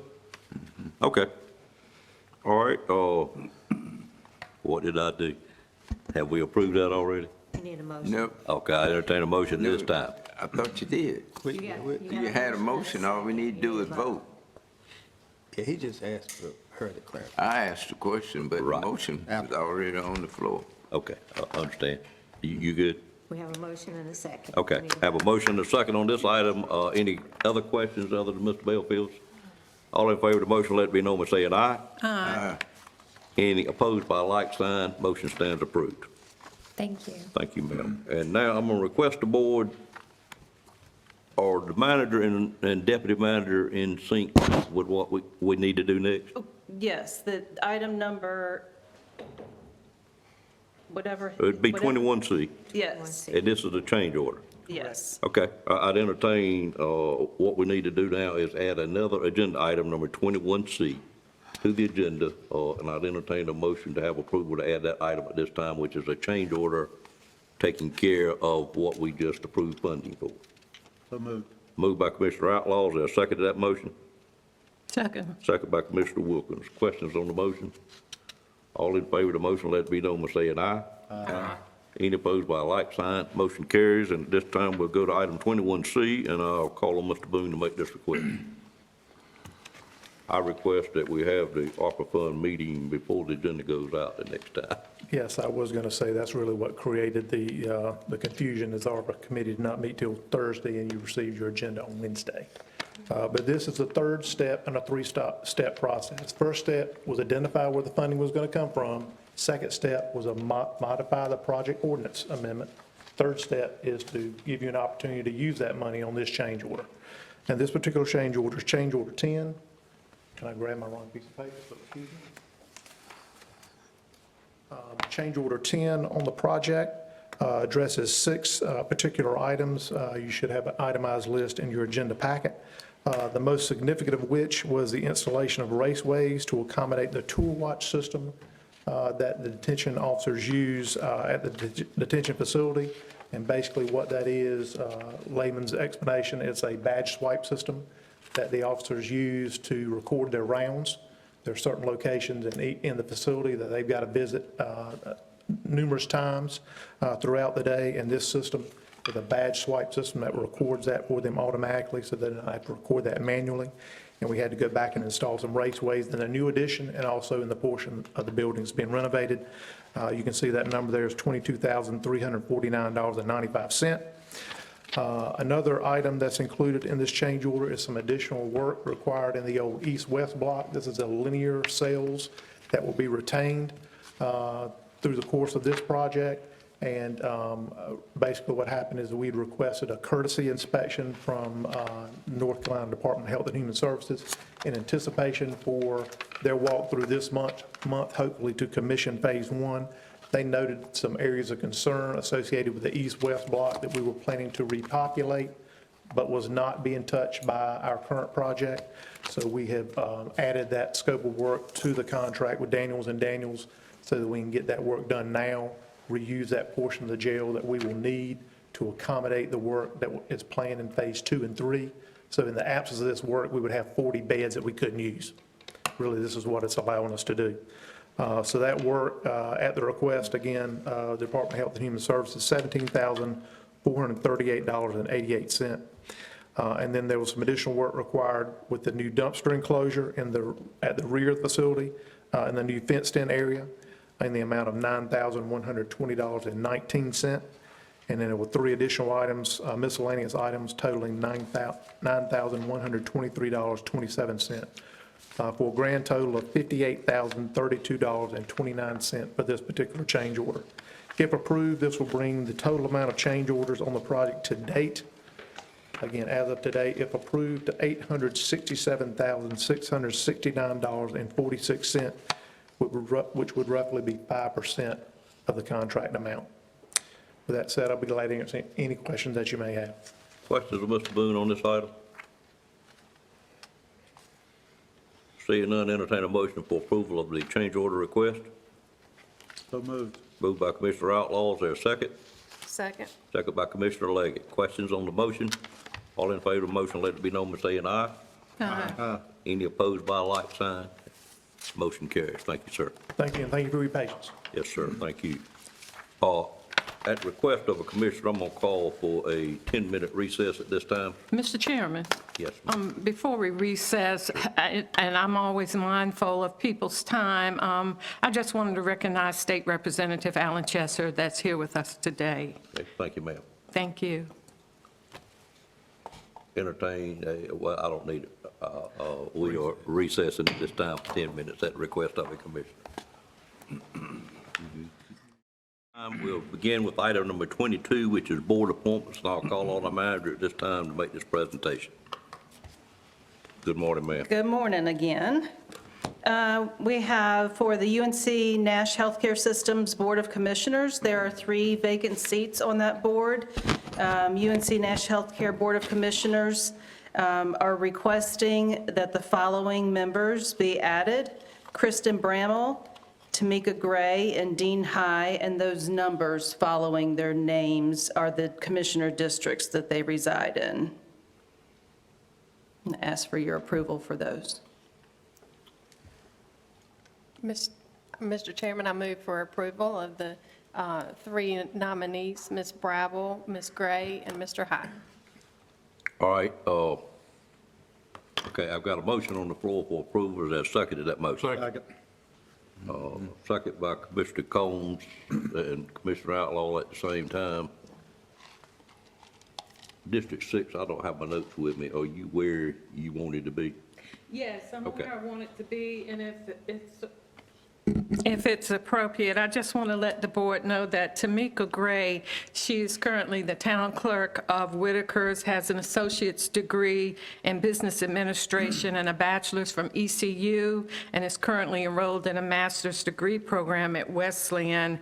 And lastly, but surely not least, she is a U.S. Army veteran, and I believe her personal and professional skills will make her an asset to the UNC Nash Board. So I would appreciate approval. Okay. Have a motion on the floor and a second. Any questions on either one of these, or any questions on the motion? All in favor of the motion, let it be known by saying aye. Aye. Any opposed by a like sign? Motion carries and stand appointed. Okay, and then the second part of that is that board members Sheila Wallace and Joel Bryant have terms expiring the end of this month. Both are recommended, willing, and eligible for reappointment. All right, entertain a motion for approval of those 2 as well. Which districts are they? What districts do they represent, Commissioner? Joel Bryant is in yours, Dan, or Sue's? is in Sue's. 3. And, No, he's in 3. What's that? He's in 3. Okay. Wow. He's in, I have their full list with the commissioner districts. I can send that to you. I know Ms. Wallace is in mine, All right. so that's 3 and 7. Okay. Okay. Any other questions? Entertain a motion for approval of these two, Yes, sir. which are reappointments. Yes, sir. Did you say, what is it, 2 members in District 3? You adding one more on District 3? This is a reappointment. These two here are reappointments, and it's a fairly good-sized board, and there is usually more than one or two that reside in each district that sit on this board. Well, I just want to make sure that our districts They have work. appointments on the board. Yes, sir. They've worked very hard over the past couple of years to make sure that all of our districts are well represented. Other questions? Move for approval of the reappointments. The motion is on the floor to approve Sheila Wallace and Joel Bryant for reappointments. There a second to that motion? Second. Second by Ms. Wilkins, and was it you, Mr. Harrington? No. Mr. Bellfield? I defer to Ms. Wilkins. Okay, all right. Questions on that motion? All in favor of the motion, let it be known by saying aye. Aye. Any opposed by a like sign? They all 5 stand appointed. Thank you. Thank you, ma'am. We will move to item number 22, which is the Commissioners' Board Calendar for 2024. That's correct. So you have been provided with the suggested dates for our meeting calendar for 2024, and that is in front of you, and if there are no objections, we'd ask for approval. Any questions on the proposed calendar? I guess one small correction. Sure. The September date, should that read Wednesday after Labor Day for September 9th? Actually, Sue, I think we moved that to the following, It would be Monday after Labor Day. Yeah, that note needed to be removed. Okay. Yeah.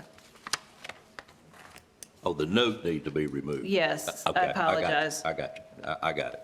I knew we moved the date. Right. But we left a note. I got it. Okay. All right. With that correction, entertain a motion for approval of the calendar. So moved. Moved by Commissioner Wilkins. There a second to the motion? Second. Second by Commissioner Leggett. Questions on that motion? All in favor of the motion, let it be known by saying aye. Aye. Any opposed by a like sign, the calendar stands approved for 2024. Next item on the agenda is item number 24. A little bit of history on this item, if I may, Madam Manager. Last year during our budget meetings, we had quite a bit of discussions on nonprofits and how the county funded those. And it was suggested by a commissioner or maybe a couple commissioners that we may wish to entertain the county not continue to fund nonprofits. It's a little bit of a gray area in the statute. I think staff has researched that quite a bit, and the manager's going to propose 3 alternates for us. I see it as an item on the agenda that we can take action on today if we have a consensus. I also see it as an item of today, on today's agenda, if we don't have a consensus or we have different feelings about it, that we could hear the proposal of administration today, and then we could take each commissioner to have time to discuss it with the manager moving forward and get even more understanding of what her proposal is, and then we could take action on it in January possibly. I do think if we're going to change it, we need to do it much sooner than later, because it will affect potentially budgets of some of these nonprofits, and we would need to let them know at least in January, or indeed, as I said, if we have a consensus or a majority vote, we can certainly take the action today. And with that said, I'll turn it over to the manager, Stacey Satzler, to go into this item. Thank you. Yes, that's correct. So this is an ongoing conversation from our budget preparations for the current year that we're in, and we would like to be able to, finalize something soon so that we know how to deal with this item moving forward. Just have a couple of notes before I dive into the agenda item, because many of you know this item has already received some media attention. And for those that don't know, as the county manager, one of my responsibilities, along with the county attorney, is to ensure that the Board of Commissioners understands their authority and follows it. Moreover, it's my responsibility to inform the board of the options available to them to carry out their authority. Providing funding to nonprofits should be in lieu of county providing services to the citizens. I understand that this topic is a sensitive one, and all of us have service organizations that we're passionate about. What we need to evaluate is, out of the hundreds of nonprofits in Nash County, how do we provide an equitable process? How do we responsibly allocate taxpayer dollars? Even the General Assembly recognized the conflict that exists with funding nonprofits with public dollars by elected officials by passing legislation to remove elected officials from sitting on nonprofit boards. This agenda item is to provide the board with an opportunity for discussion. Each item each option that is being presented has been suggested by one or more of the board members. Mr. Boone and I have both done research to learn how other local governments handle this matter, and all three of these methods are used by others. So now I'll turn to the agenda item if you wanted to follow along. If the board will recall, during the budget season for the current year, there were many discussions on the topic of funding nonprofit organizations. Nash County has traditionally provided a handful of nonprofits with annual funding, and our finance office has worked the past few years to add structure to this process. In our application process last year, we experienced more new applications than in years past. This brought up some discussion about how to move forward with our funding model. I'll present three options to the board to consider, and as these are discussed, I encourage your thoughts and ideas of how we may improve any of them. Option number one. This option is to discontinue funding altogether, and for the following reasons. There's no way to control the number of requests the county will receive from nonprofit agencies moving forward. Under our current model, the county is picking and choosing which nonprofits will be beneficiaries of taxpayer dollars. There are many ways for nonprofits to raise funds other than using public dollars. As the number of agencies the county funds grows, so does the workload on our finance staff, with no new revenue to offset the need for staffing resources. Option number two, this option is to consider a set amount of funding that will be budgeted annually for nonprofits and make decisions to fund or not fund agencies based on the budget that is available. Consideration for this model is for the following reasons. Establishing a set budget will communicate with nonprofits in our community that Nash County does not have unlimited funds to allocate. Setting a budget and possibly an amount not to exceed in the application for funds will help manage the application process and the expectations of applicants. Although this option does not necessarily address some of the concerns cited in option one, with growth in application, it at least provides some guardrails on the budget and the allocation expectations. Option number three. This option is to consider having another organization manage Nash County's distribution of funds to nonprofits. Consideration for this model is for the following reasons. Local governments have a lot of expertise in receiving and administering funds from state and federal agencies, but we are not experts in providing funding and monitoring their use by others.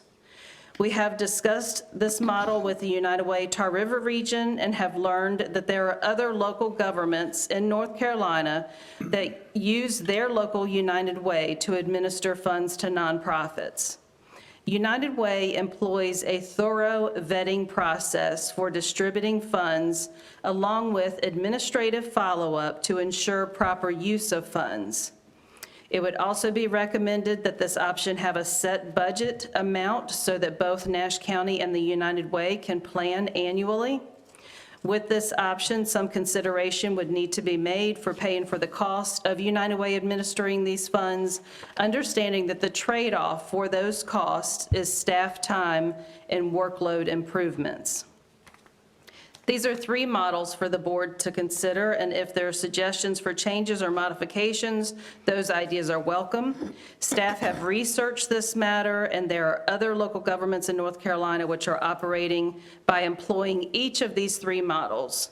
The North Carolina General Statute provides counties with the authority to partner with other agencies that provide a service to the citizens that the county would otherwise provide. And looking at the list of agencies that we fund, I question if these would be services that the county would be providing. For this reason and others previously mentioned, I recommend that Nash County consider discontinuing the practice of funding nonprofit agencies. All right, you've heard the manager's recommendation and the 3 options that staff came up with. I don't know of anything to do at this time other than open it up to the board for any discussion that any board member has on this, any feelings you have. I did ask the attorney if it could be a closed session item, and it was determined that it could not be, that it was a budgetary item. Therefore, we need to have a public discussion about it. So that's where we are as a board, and I would open the floor up for any comments board members have. Got a question about the history of our funding nonprofits. I'm a younger, newer member on the board. Sure. And how that came about. Well, I'm going to refer to Mr. Belfield. I can tell you, in the 21 years I've been here, it's been done exactly like you see it done in the current times. I don't know if 4 years earlier, did we still do it the same way, Mr. Belfield? are you saying, should we still do it the same way? No, sir. The question was, what is the history of Nash County? Have we always done it like we are doing it now? Oh, yes. And I know. Ever since I've been on the board. So for 24 years, or 25 years, it has been done the same way. I don't have any history prior to that. Right. I was, and wondering too, how the statutory requirements have changed since we began the nonprofit funding. I don't know that the statutory requirements have changed, other than, like I mentioned, the legislation with separating elected officials from nonprofit boards. But Nash County has been working, Ms. Wood has really been working to try to put some processes in place that set Nash County up for the expectations of what the general statute is expecting as far as our county giving money to nonprofits. Thank you. Yeah, our application process has changed over the years. Right. And our requirements, yeah. Thank you. And what I got out of what you just said, Mr. Durham, was if indeed we're giving taxpayer money to a nonprofit, it would have to be determined by this board that that nonprofit, if it was existing, it would be a service that we would be providing directly as a county. Is that what we're saying? Not that you would, but that you could. You could, right. The board would have to determine Yes, whether you we. can't give money away for some purpose that the county's not authorized to provide. Okay, all right. Other comments, questions? Well, my comment is, Mr. Belfield? in my opinion. Yes, sir. For me, option 1 is a no-no. Okay. No funding.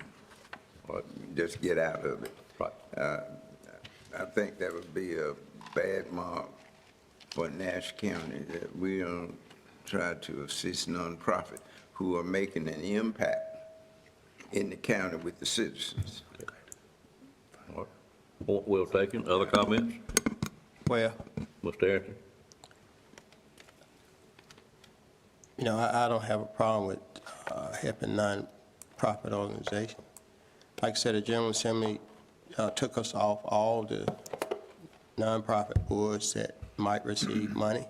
So we wouldn't be serving on any board that we would accept. And the other thing is that, well, the United Way has a process of the way that they vent and accept people into the United Way format, organization. And I guess if we were going to continue to do this, that I would probably say that those, it would be for nonprofits that we see as doing a service for the community, but not receiving United Way funds. That they are also out there receiving other funds, but yes, this would be a option, that they are providing a service, but they are not part of the United Way network. Yes, we do have some nonprofits that use the county as an option to continue operating. But at the same time, I think we could set some boundaries and limits where we would say, well, you just, like we did with our board, that we might say you have a limit of 2 consecutive years of trying, you know, to say if you're doing a startup or whatever it is with a nonprofit, regardless, as long as it's a service that we think that would be viable to the citizens of Nash County, that we would, you know, basically set those guidelines and set a limit as to the amount of funding that we would provide to nonprofits. I just feel that we can manage this and make it less complicated and still offer nonprofits an opportunity to do some good things in the community. United Way does a great job of combining and vetting organizations that can help the community, but then they can't accept all of them. So I guess I would look at our county as a option. And just so I can make sure I heard you correctly, your suggestion would be that if they are receiving money from the United Way, that they would not receive county funding? Correct. Okay, so currently 90%? 8 of the 10. 8 of the 10 agencies that we're funding are receiving money through the United Way. Exactly. Well, I'm just putting yeah, I know, that out but there. that's way I see it. Okay. Yeah, I mean, if that eliminate them, then eliminate them. But, you know, the option is still to those organizations that haven't made it. A lot of times, the organizations be trying to make it onto the United Way format, but they need some help getting there. So, I don't know, maybe that might be our option. May I ask? Let me let each commissioner have a chance, then I'll start back over if that's okay, Mr. Belfield. That okay with you? Well, I wanted to ask Commissioner Arrington a question. A lot of the funding, the agencies, nonprofits that we are funding also get funding from United Way. So are you saying if they're getting funding from United Way, that funds that we're giving those nonprofits be eliminated? We would no longer be funding, as the process we have now, we would no longer be funding those who receive United Way funding. That we will only be funding organizations that actually we see as a service to the citizens that are not being provided, that they would be either startup or haven't got to the point where they would necessarily qualify with United Way, but they are doing a service that we would consider serving the citizens. I wouldn't oppose United Way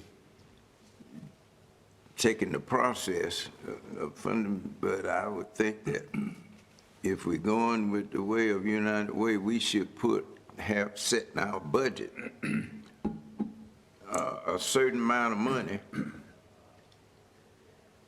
that United Way use in addition to what funding they do, because a lot of them need funding beyond what the United Way is giving. I just had one organization that we fund now saying they're at the crossroad now where they may have to shut down. Okay, well, under number 3 option, And I just don't think Nash County citizens would disagree as long as we are keeping up and knowing what these nonprofits are doing and evaluating. And the commissioners may not be the ones to do it, but they evaluate the impact that they are making with the citizens in the county, with the goals and objectives and activities that these nonprofits have in assisting citizens for a better life. under option number 3, are we basically saying that we're going to give United Way a lump sum of money, and then they're going to pick and choose who they give it to? I think you would give them a budget, a lump sum, but I think the board would need to provide some direction as to what your focus areas, you want your focus areas to be. Yeah, if I could Okay, add- so now you're saying that we're going to give United Way a certain amount of fund, and then we're going to pick and choose the organizations that we want. Not the organizations, but what the county has identified, that if the county were to be funding a service for the community, and we're not, we want another agency to provide that service to the community. That's what needs to be identified. Okay, well, now you're basically saying out of the 8 organizations that falls under that umbrella that we have been serving, that we are just going to continue to serve those. No, that's not what I'm saying. Well, I don't know what the collectives. I'm just using an analysis that, we're having this discussion because apparently we don't want to accept any more nonprofits into our fold. We have 8 that already received United Way funding, and we supplement that. No, I don't have a problem with supplement that, but somewhere down the line, we don't want any more requests from any other nonprofits. So I'm telling you, this is the way, it's kind of the way I get it, because we're going to we propose to let United Way manage our nonprofits that we already give to. As Mr. Belfield is saying, he don't want to see them lose some money. So I just see this kind of like the only way for that to happen to a certain degree. So anyway, what I was saying is that I still believe we should have at least an open door for nonprofits that we feel as a board serves the community. I don't know, maybe we could do both. Other comments from board members? Mr. Chairman? Ms. Wilkins. Commissioner Wilkins, excuse me, ma'am. Thank you. I am totally against option 1 and option 3. Option 1, definitely. Option 3, I just can't see the sense in United Way, a nonprofit itself, administering funds for other nonprofits. Our nonprofits in our community, they do a lot of work. They embody all that is good. And neighbors are helping neighbors, and those in us in elected office have the power to help and should. We have United Ministries, Mercer Foundation, Peacemakers, Boys and Girls Club, Tri-County. We have all these, and you're saying the offer is to turn over our funding to United Way. Either way, we're doing funding to nonprofits that apply. And in reference to Commissioner Arrington, who said that we don't know who is, we don't know who consecutively, how will nonprofits know when to apply if they have to wait for United Way to see if United Way has approved them for funding? They may miss our deadline to apply for the funding. And so I have a concern with that. I also have a concern that the county manager back in July, because I don't recall this board as a whole discussing this. There were side conversations where a few commissioners said they did not want to see us continue to fund nonprofits, but the board never met, that I recall, to discuss it and to have said in July to a nonprofit that the idea is on the table, that all funding is given to United Way, I feel was premature, should not have happened. And I just don't feel United Way should be the judge of where funding for nonprofits should go. And I want us to stay the course, let nonprofits submit their applications just like they do now, and we decide who receives funding. Thank you, ma'am. I want to clear up a couple of points that a couple of you made. Number one, the manager is not suggesting what we do. That turns in you're saying it is not what's happening here. Back in our budget session last time, you recall we had small group meetings where I attended each one of them and 2 other commissioners were in there at the time. It wasn't anything done, not full disclosure to the board, but in a couple of those meetings, that subject matter did come up from different commissioners, and therefore is why we are where we are today. We have not had a discussion on that as a full board. That's what this meeting is today, to have a full discussion as a full board, because there were several suggestions made. We didn't feel like we had the time during budget approval last year to vet it all out, let every commissioner have to say about it, and that's what we're doing now.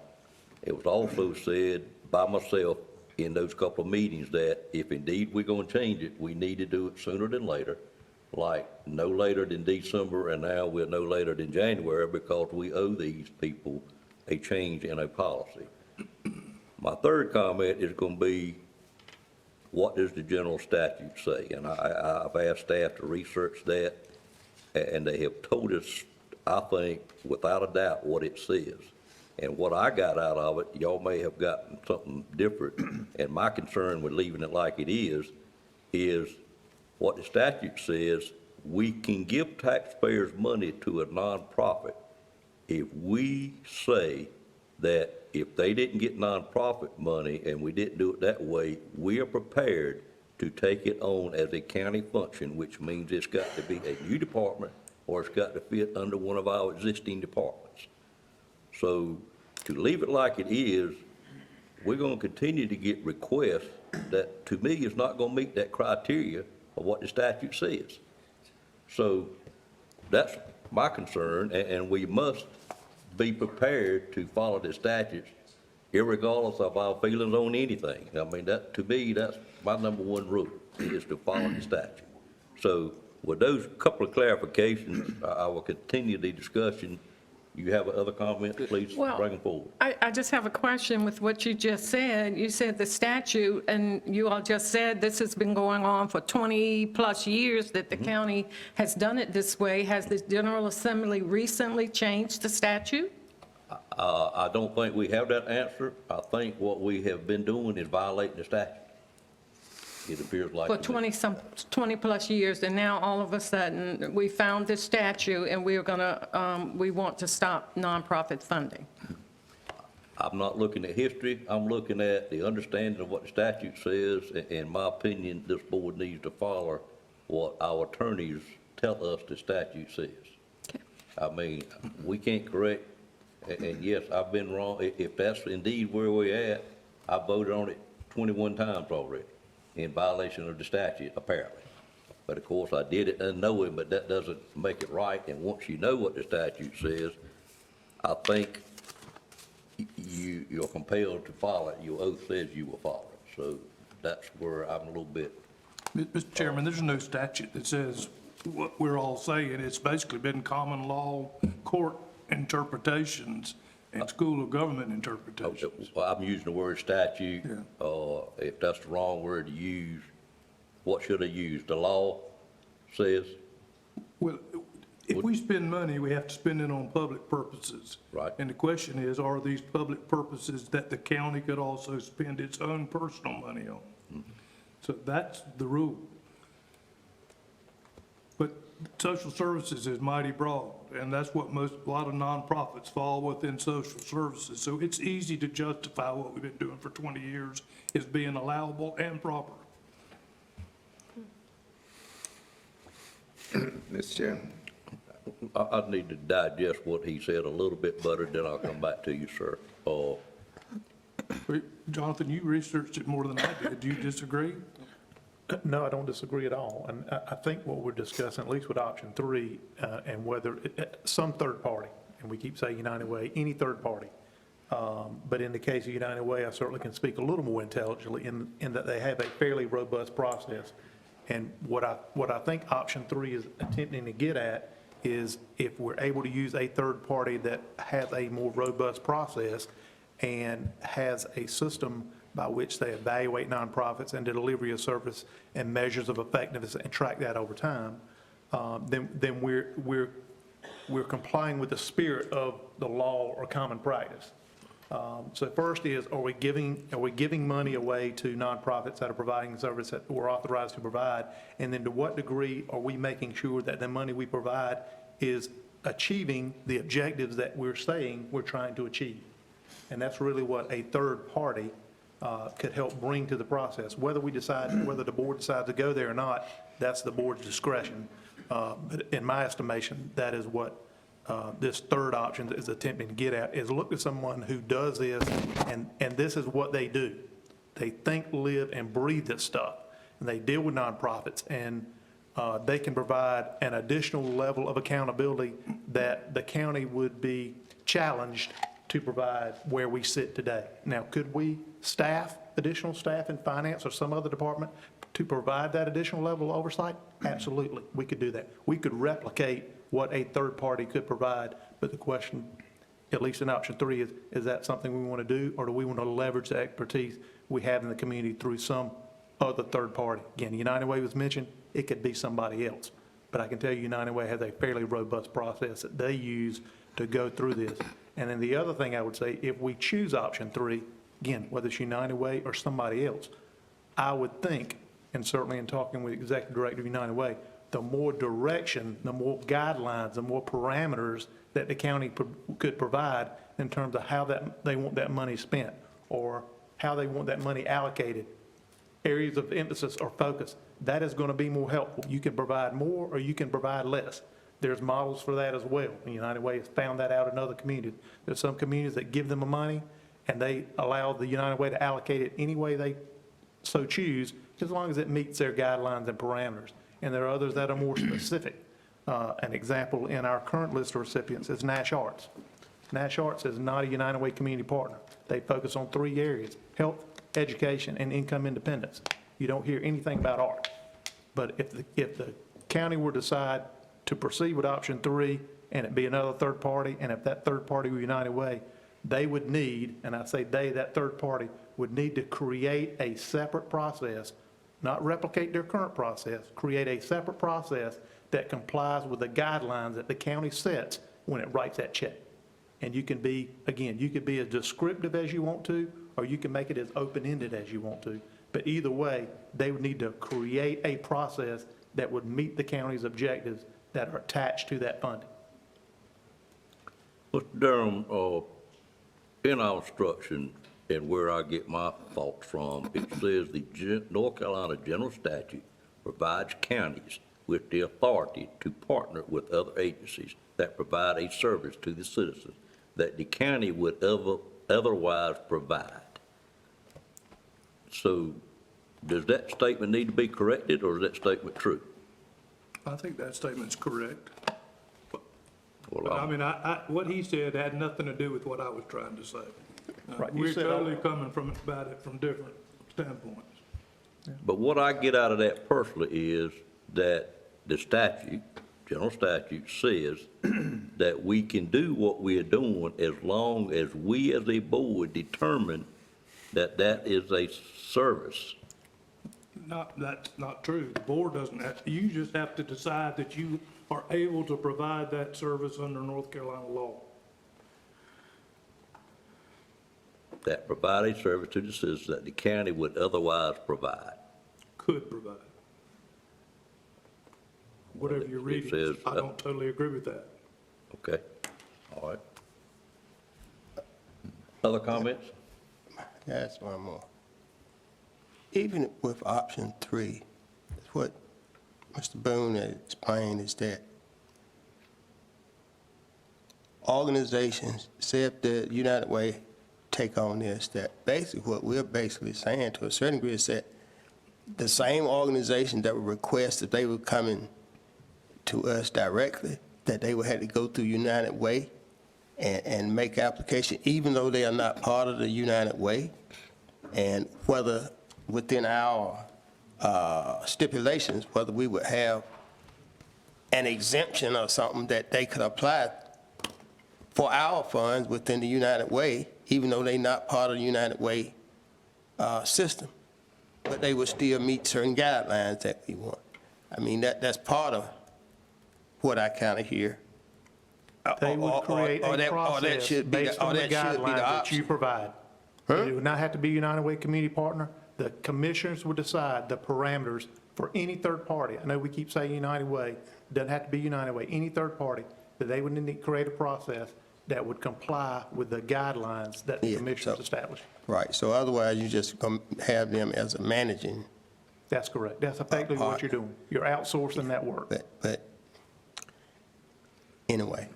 Well- Yeah, anyway, at this time, as a commissioner, I'm not ready to make a decision today, that I think we need to continue to discuss this matter.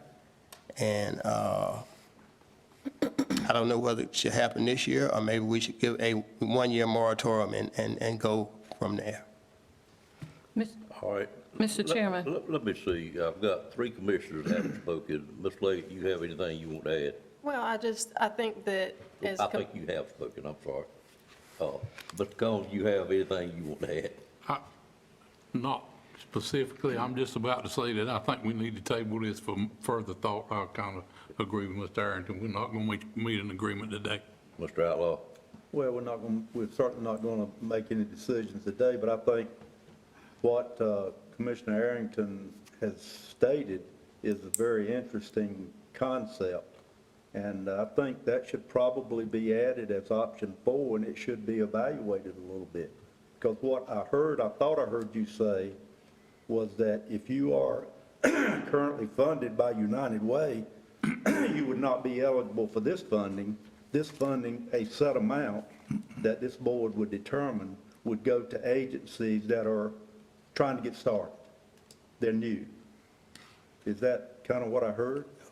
Part of it. And then I heard Commissioner Wilkins say, well, you got this application process, but I think there could be a year's moratorium on that as well. But I like to think about looking at that concept maybe a little bit more. It may have some merit.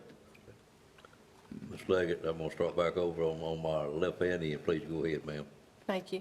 I just think as commissioners, we have the responsibility to make sure that the funds are spent wisely, and, how much, I guess, control or oversight would we have over another nonprofit to make sure that those funds are spent wisely so that we can answer to the citizens on that. Ms. Wilkins? Hence, I think that lends more merit to what Commissioner Arrington said. I was just going to say something along the lines of her, that I feel that the county's just shifting the responsibility to United Way when we're the ultimately responsible for where the taxpayer money goes. And so shifting responsibility to another nonprofit, that's what gives me the heartburn.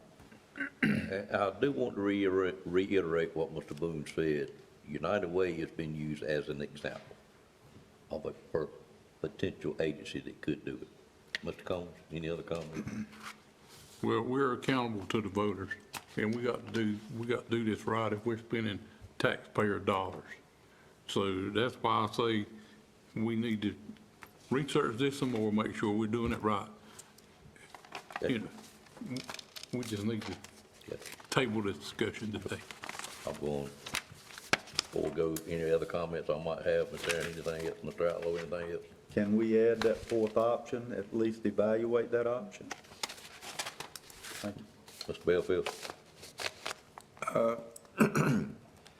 I just hate to see us, as the County Board of Commissioners,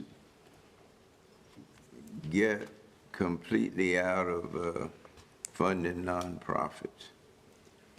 The ones that we have funded, and I try to keep up with what they're doing, because I'm familiar with all of them, are doing a great job. And we certainly don't need to just drop them. And I think we as a Board of County Commissioners and the county should look at how we can fund them and comply with the law.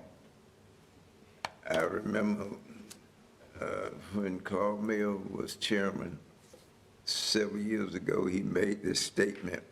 There's some law, I don't recall the law, but it was one that was passed that the county commissioners had to comply with, everyone, and he made this statement, what egghead proposed that law up there in the legislature. I just think we ought to work toward how we, as a Board of Commissioners and as well as the county staff, comply with the law that's been set. And I'm not sure when it was done. Apparently, it's not that old. And we, as a board, can fund nonprofits and monitor each year the impact that they are making with the citizens in the county, in the area in which they are working. All right, thank you, sir. I would like to entertain any motion anyone wishes to make at this time on item number 24. I move that we table this discussion, table this decision for further discussion. Second. All right, I have a motion to table it for further discussion, which means it's not a time set. I have a second to that motion. Is there any questions on the motion? Only thing. Second, I agree with the second. Sir, Second. excuse me, any questions? on the Oh, motion? okay. I may have said second, but I meant questions. I'm gonna see if the motion passes first, Should then I'll we- have a comment. Should we establish a time to bring it back? I'm gonna set some parameters after we vote if it passes. All in favor of that motion, let it be known by saying aye. Aye. Any opposed by a like sign? What I'd like to see happen, if the board is in agreement with me, is individually get in touch with the manager and her staff, further discuss your feelings on it, and then try to do that within the next 3 weeks if the manager has time to accommodate you, and then ask that the manager, if she's had enough time, to come back and present this again in January. If not, certainly no later than February, and to be cognizant of the fact that if we're gonna make any changes, we need to let these people know as soon as we can. But please have open discussions with her, give her all your thoughts, and her staff, ever how she chooses. I know I'm putting a burden on you to move forward with it, but I really don't know how to handle it any other way than that. Is that satisfactory with everybody? All right, thank you. Next item is an item number 25, which is item Commissioner Wilkins asked to be put on this item, and I purposely put it behind the other one to see how that went. But we had two entities, which was STEP and Communities in School, to make a presentation at our request after budget time last year. We haven't taken any action on whether to fund those during the current year or not to fund either one of them in the current year. And I bring that to the table to see if there's any interest in funding either or both of those in the current fiscal year, to see how the commissioners feel about that. And you recall, we had both of those presentations on the same date, month before last, if I'm not mistaken. Any comments on that? Mr. Chairman? Yes, ma'am. I remember when, of course, when both of them came, and I was advocating for both of them, particularly, not that one is over the other, but Communities in School, they came and they were asked to present, and when Communities in School and STEP had presented an application for funding in this fiscal year, and funding was not approved at the time. But they came and presented because the county manager had said that some on the board did not know what Communities in School did. Communities in School, the director presented, and there were favorable comments from a few commissioners on this board about Communities in School, and it's evident what they do and what STEP does to keep kids graduating, keep them in school, and try to help them and get jobs and whatnot. And we need to support these two because our students, you know, I feel like they're at a crossroads. So much is going on at home, so much is going on in the community and at the school.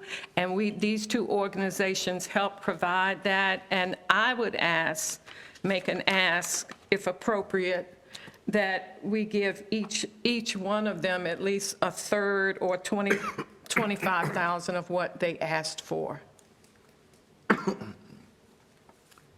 my notes say that Communities in Schools total ask was $25,000, and that STEP was $98,261.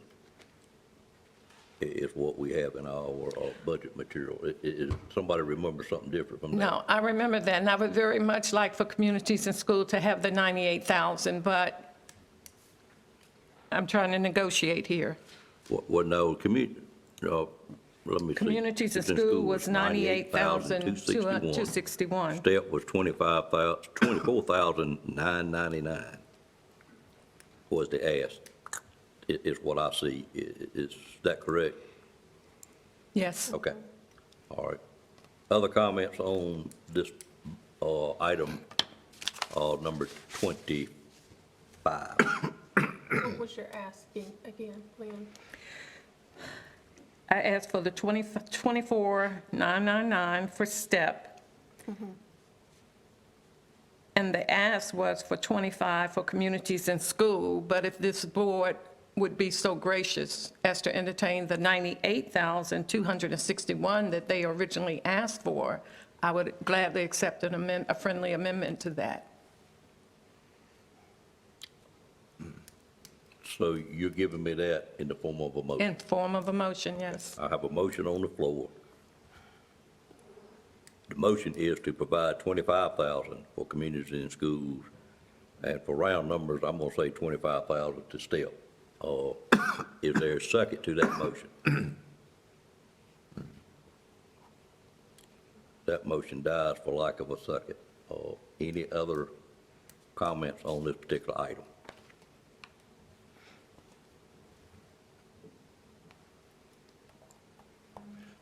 There's no other comments on that particular item, we will move on to item number 26, which is our monthly commissioner comments, and I will turn it over to anyone that wishes, any commissioner has a comment to make before the full board and the people present, please move forward with the comments.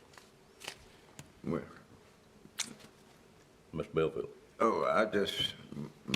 My comment would be related around the budget and funding nonprofits. Now, the motion did die for lack of a second, but we, as I recall, in the past, we have provided some funding for communities in school, because I worked with that organization for 20 years, and I know in what progress it made, an impact that it made with students. You're actually working, community and schools actually working more with students than they are with teachers, but there is a teacher that designated to supervise that program. And the volunteers go in and work individually, one-on-one with students that have been identified as possible dropouts. And it's made a great impact on the dropout rate in the school system here in Nash County, where communities and schools has been a part of. And I just think that we need to take time as a board on funding nonprofits and sit down and do the best thing as to what is right in helping citizens in Nash County have a better life. And the generation coming on, especially, they need help. And it's not just low income. They're coming from low income families, and the families working, and the children come home, and they're unsupervised. So let's be serious on funding nonprofits that are having an impact here in the county. And another one that I had planned to say to us that I've talked about affordable housing and got nowhere with that, but we need a homeless shelter. It's a shame to see. I ride around Rocky Mountain, people sleeping in the park and don't even have adequate cover to cover themselves up. They sleeping out there in this winter and cold weather that some of them will freeze to death. And it's getting worse rather than getting better. The homeless shelter is full. They can't take on any extra. They do have a rotation where you spend a certain amount of time there, and they work with you, try to get you to the point at least where you employ and twofold and get somewhere to stay, a house, buy a house of your own or rent. And we shouldn't take that lightly. And it's worse. I was listening to the report, and it surprised me. LA, 80,000 people homeless, sleeping around the city, anywhere they can find, trying to get some food, anywhere somebody would feed them or give them money to get food. Across the country, it's just getting worse rather than getting better. And I think sometimes we look at something, take it light, and say, well, it's just a few, but it's growing to the point that government, I know people want to say, get the government out of my business, have less government. But someone, that's where we, nonprofits, are working to help the citizen, and we shouldn't take it light. And that's my take for today. And I'm glad we didn't make a decision on this today on what's been recommended to us, because we need to put some deeper thought into all of that before we make a final decision, and I know a decision is going to have to be made before we, or at least during the time when we are working on the budget. Thank you, Mr. Bellfield. Other commissioners have comments at this time? I've got a comment. Yes, ma'am. I'd like to go back to the proposal that Commissioner Wilkins brought to us, and, it just kind of brings up the thought, would more clearly identifying some priorities for our nonprofits, would that be of assistance moving forward as we, explore clarifying our nonprofit funding?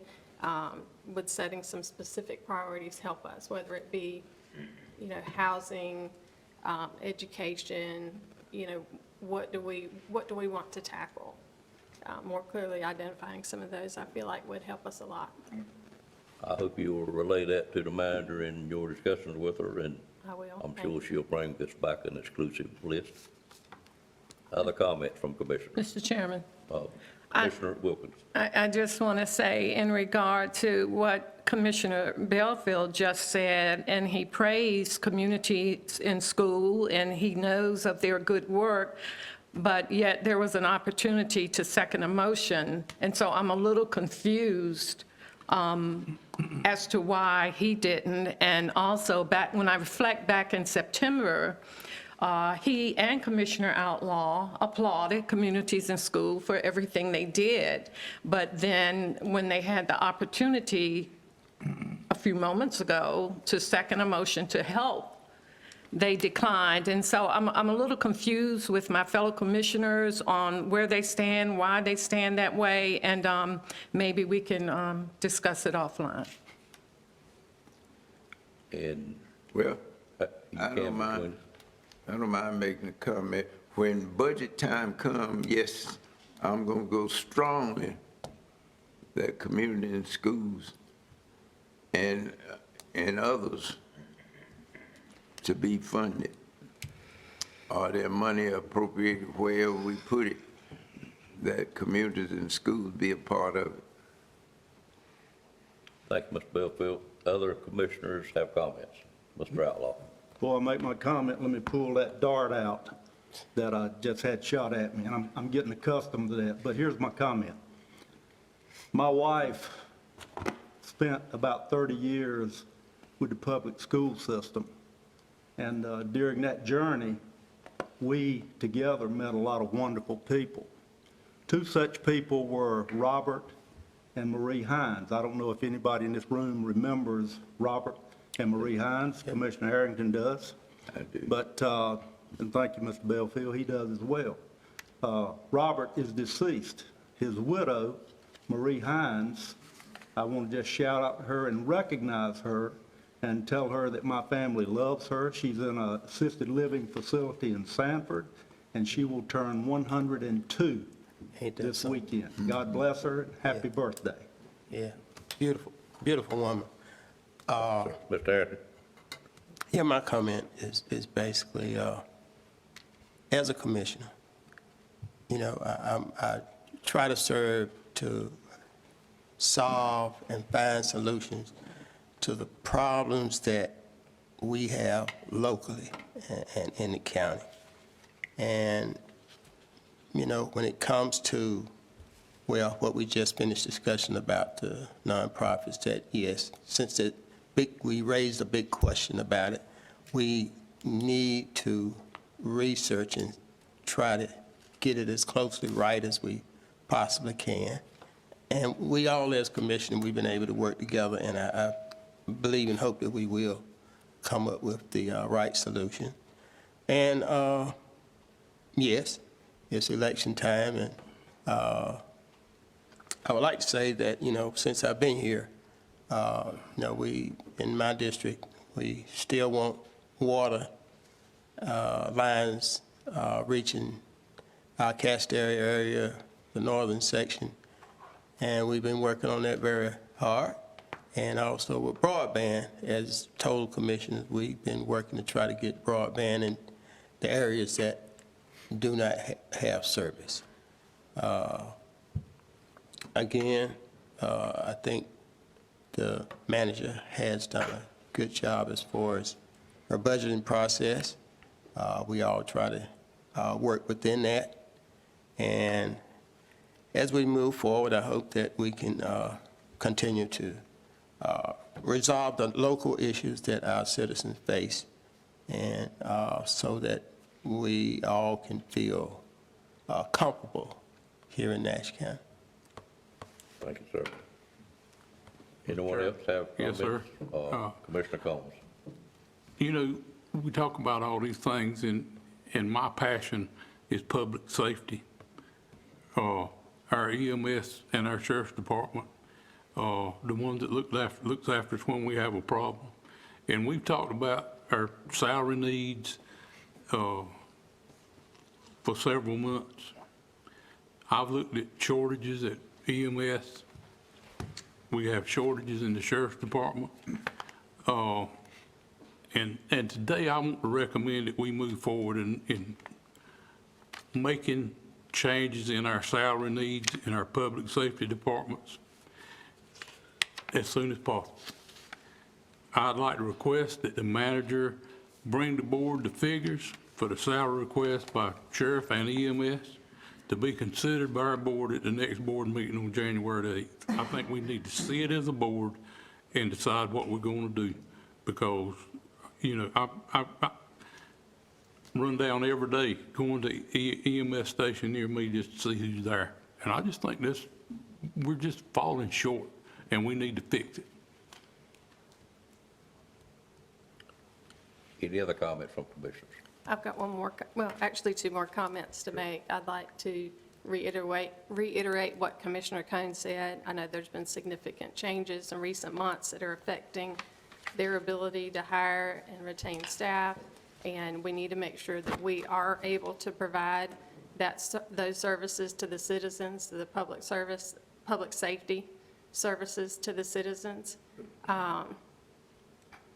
So that is one thing. And then the other thing, I would like to recognize a local citizen.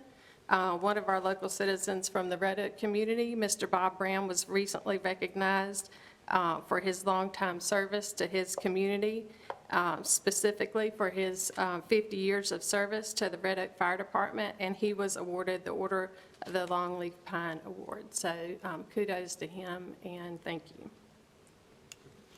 Other comments? I'll mark off number 4 on my list, Commissioner Leggett. Thank you for doing that. Thank you.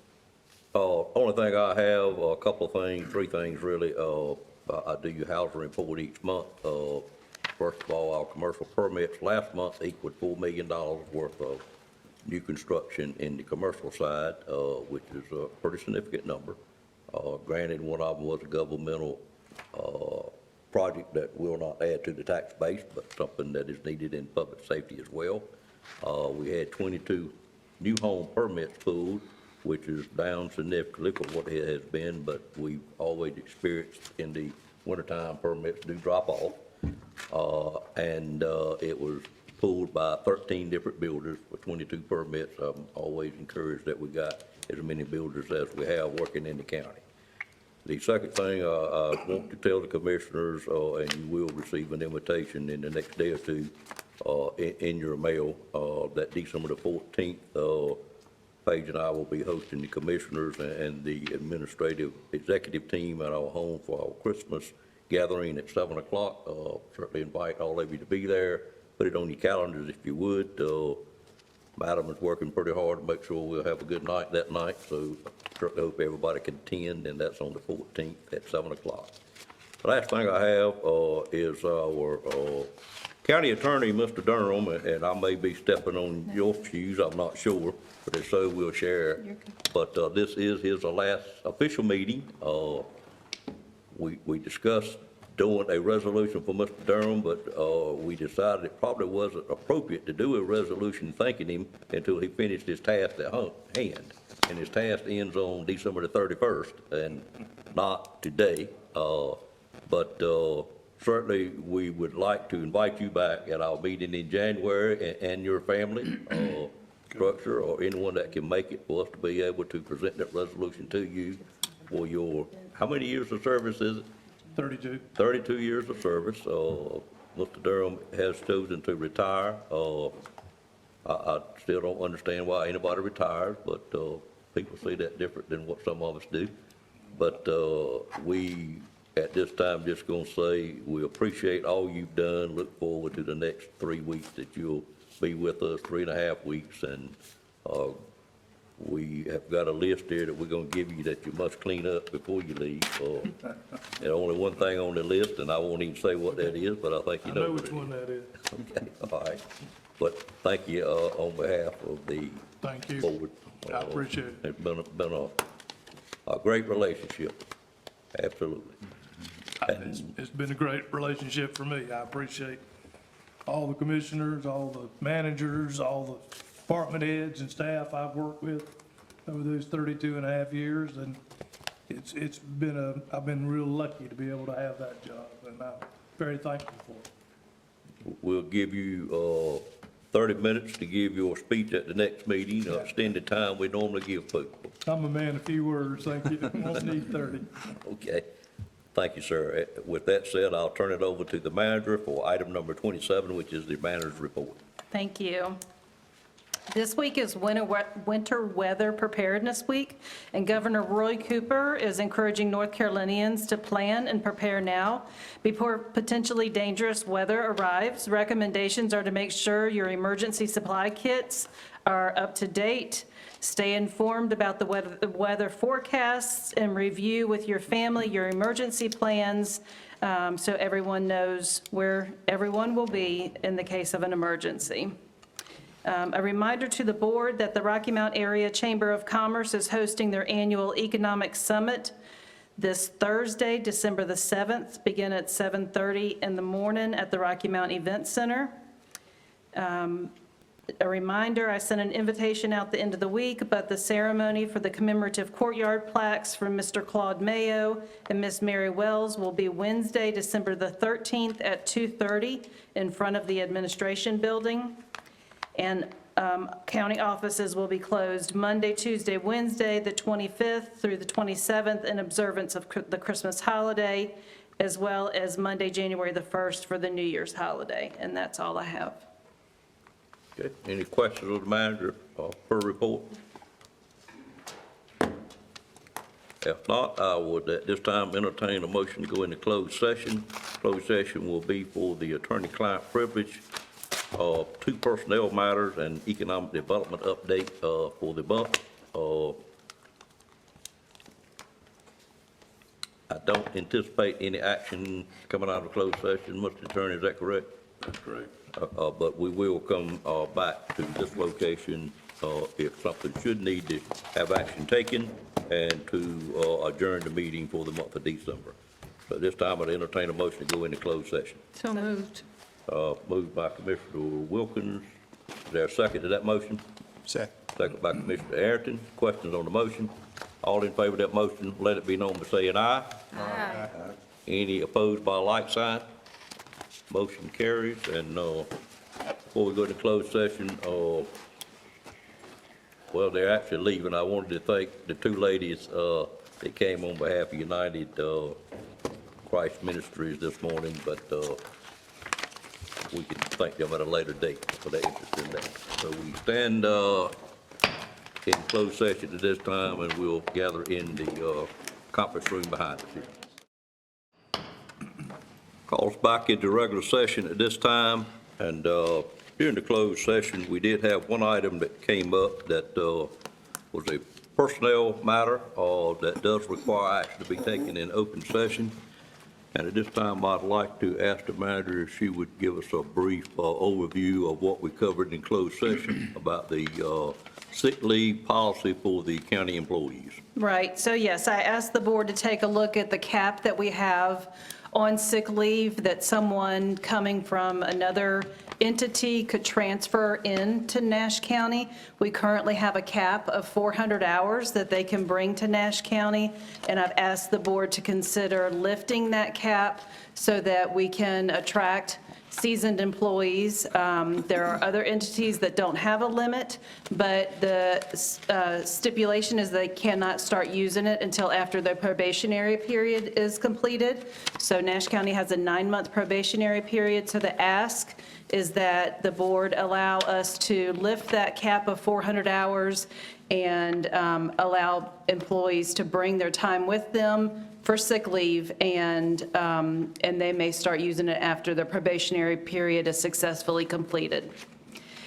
And I'd also like to add, for employees that have lived under that cap, so what we did when we made another policy change with annual leave was we allowed existing employees a 60-day period that they could get that documentation for our Human Resources Department to bring those hours here. So, for situations where folks have just been recently hired and they had to live under that cap, it would also be beneficial for us to give existing employees 60 days to get the documentation in place to bring in the remainder of that 400 hours that they may have had to leave behind somewhere. Do you have any idea what that existing liability would be with that change in policy? I do not.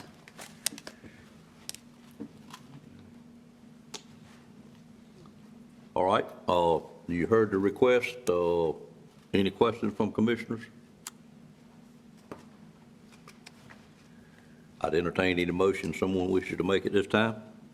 Mr. Chairman, I make a motion that we lift the cap of 400 hours in response to, for the sick leave balance for members of the North Carolina Local Government Employees Retirement System to no limit, but that the employee must complete probation before using the leave.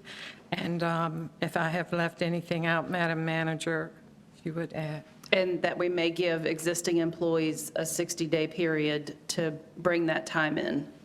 I make that motion, Mr. Chairman, Included in what she stated. including in what she stated. Have a motion by Commissioner Wilkins. Were you seconded, Mr. Arrington? Yeah, second. I heard kind of both of you at the same time. And a second by Commissioner Arrington. Any questions on the motion? All in favor of the motion, let it be known by saying aye. Aye. Any opposed by a like sign? Thank you. Thank you, ma'am. Any other business to be brought before the board at this time? I do wish to mention one fact, since we are still on live TV, is the fact that we had a commissioner on Thanksgiving Day to reach the grand old age of 88 years old. Mr. Belfield, congratulations to you, sir. I think we're most envious of you and all are waiting to see if we can obtain that goal at some time in our future. But bless you, sir. Happy birthday. Well, the Lord has blessed me to still have a sound mind, because I know some people reach 88, they're not able to do much, but I can get out there and go to work and don't work as long consistently, but I do quite a bit of work around the house and at the church. I know you at the church quite a bit because I see your vehicle parked there very frequently. But bless you, sir. With that said, I'd entertain a motion to close the December 4th Board of Commissioners meeting at this time. So moved, Mr. Chair. Moved by Commissioner Arrington, second by Commissioner Belfield. Any questions on that motion? Expected none. All in favor say aye. Aye. Any opposed by a like sign. Stand adjourned. Thank y'all.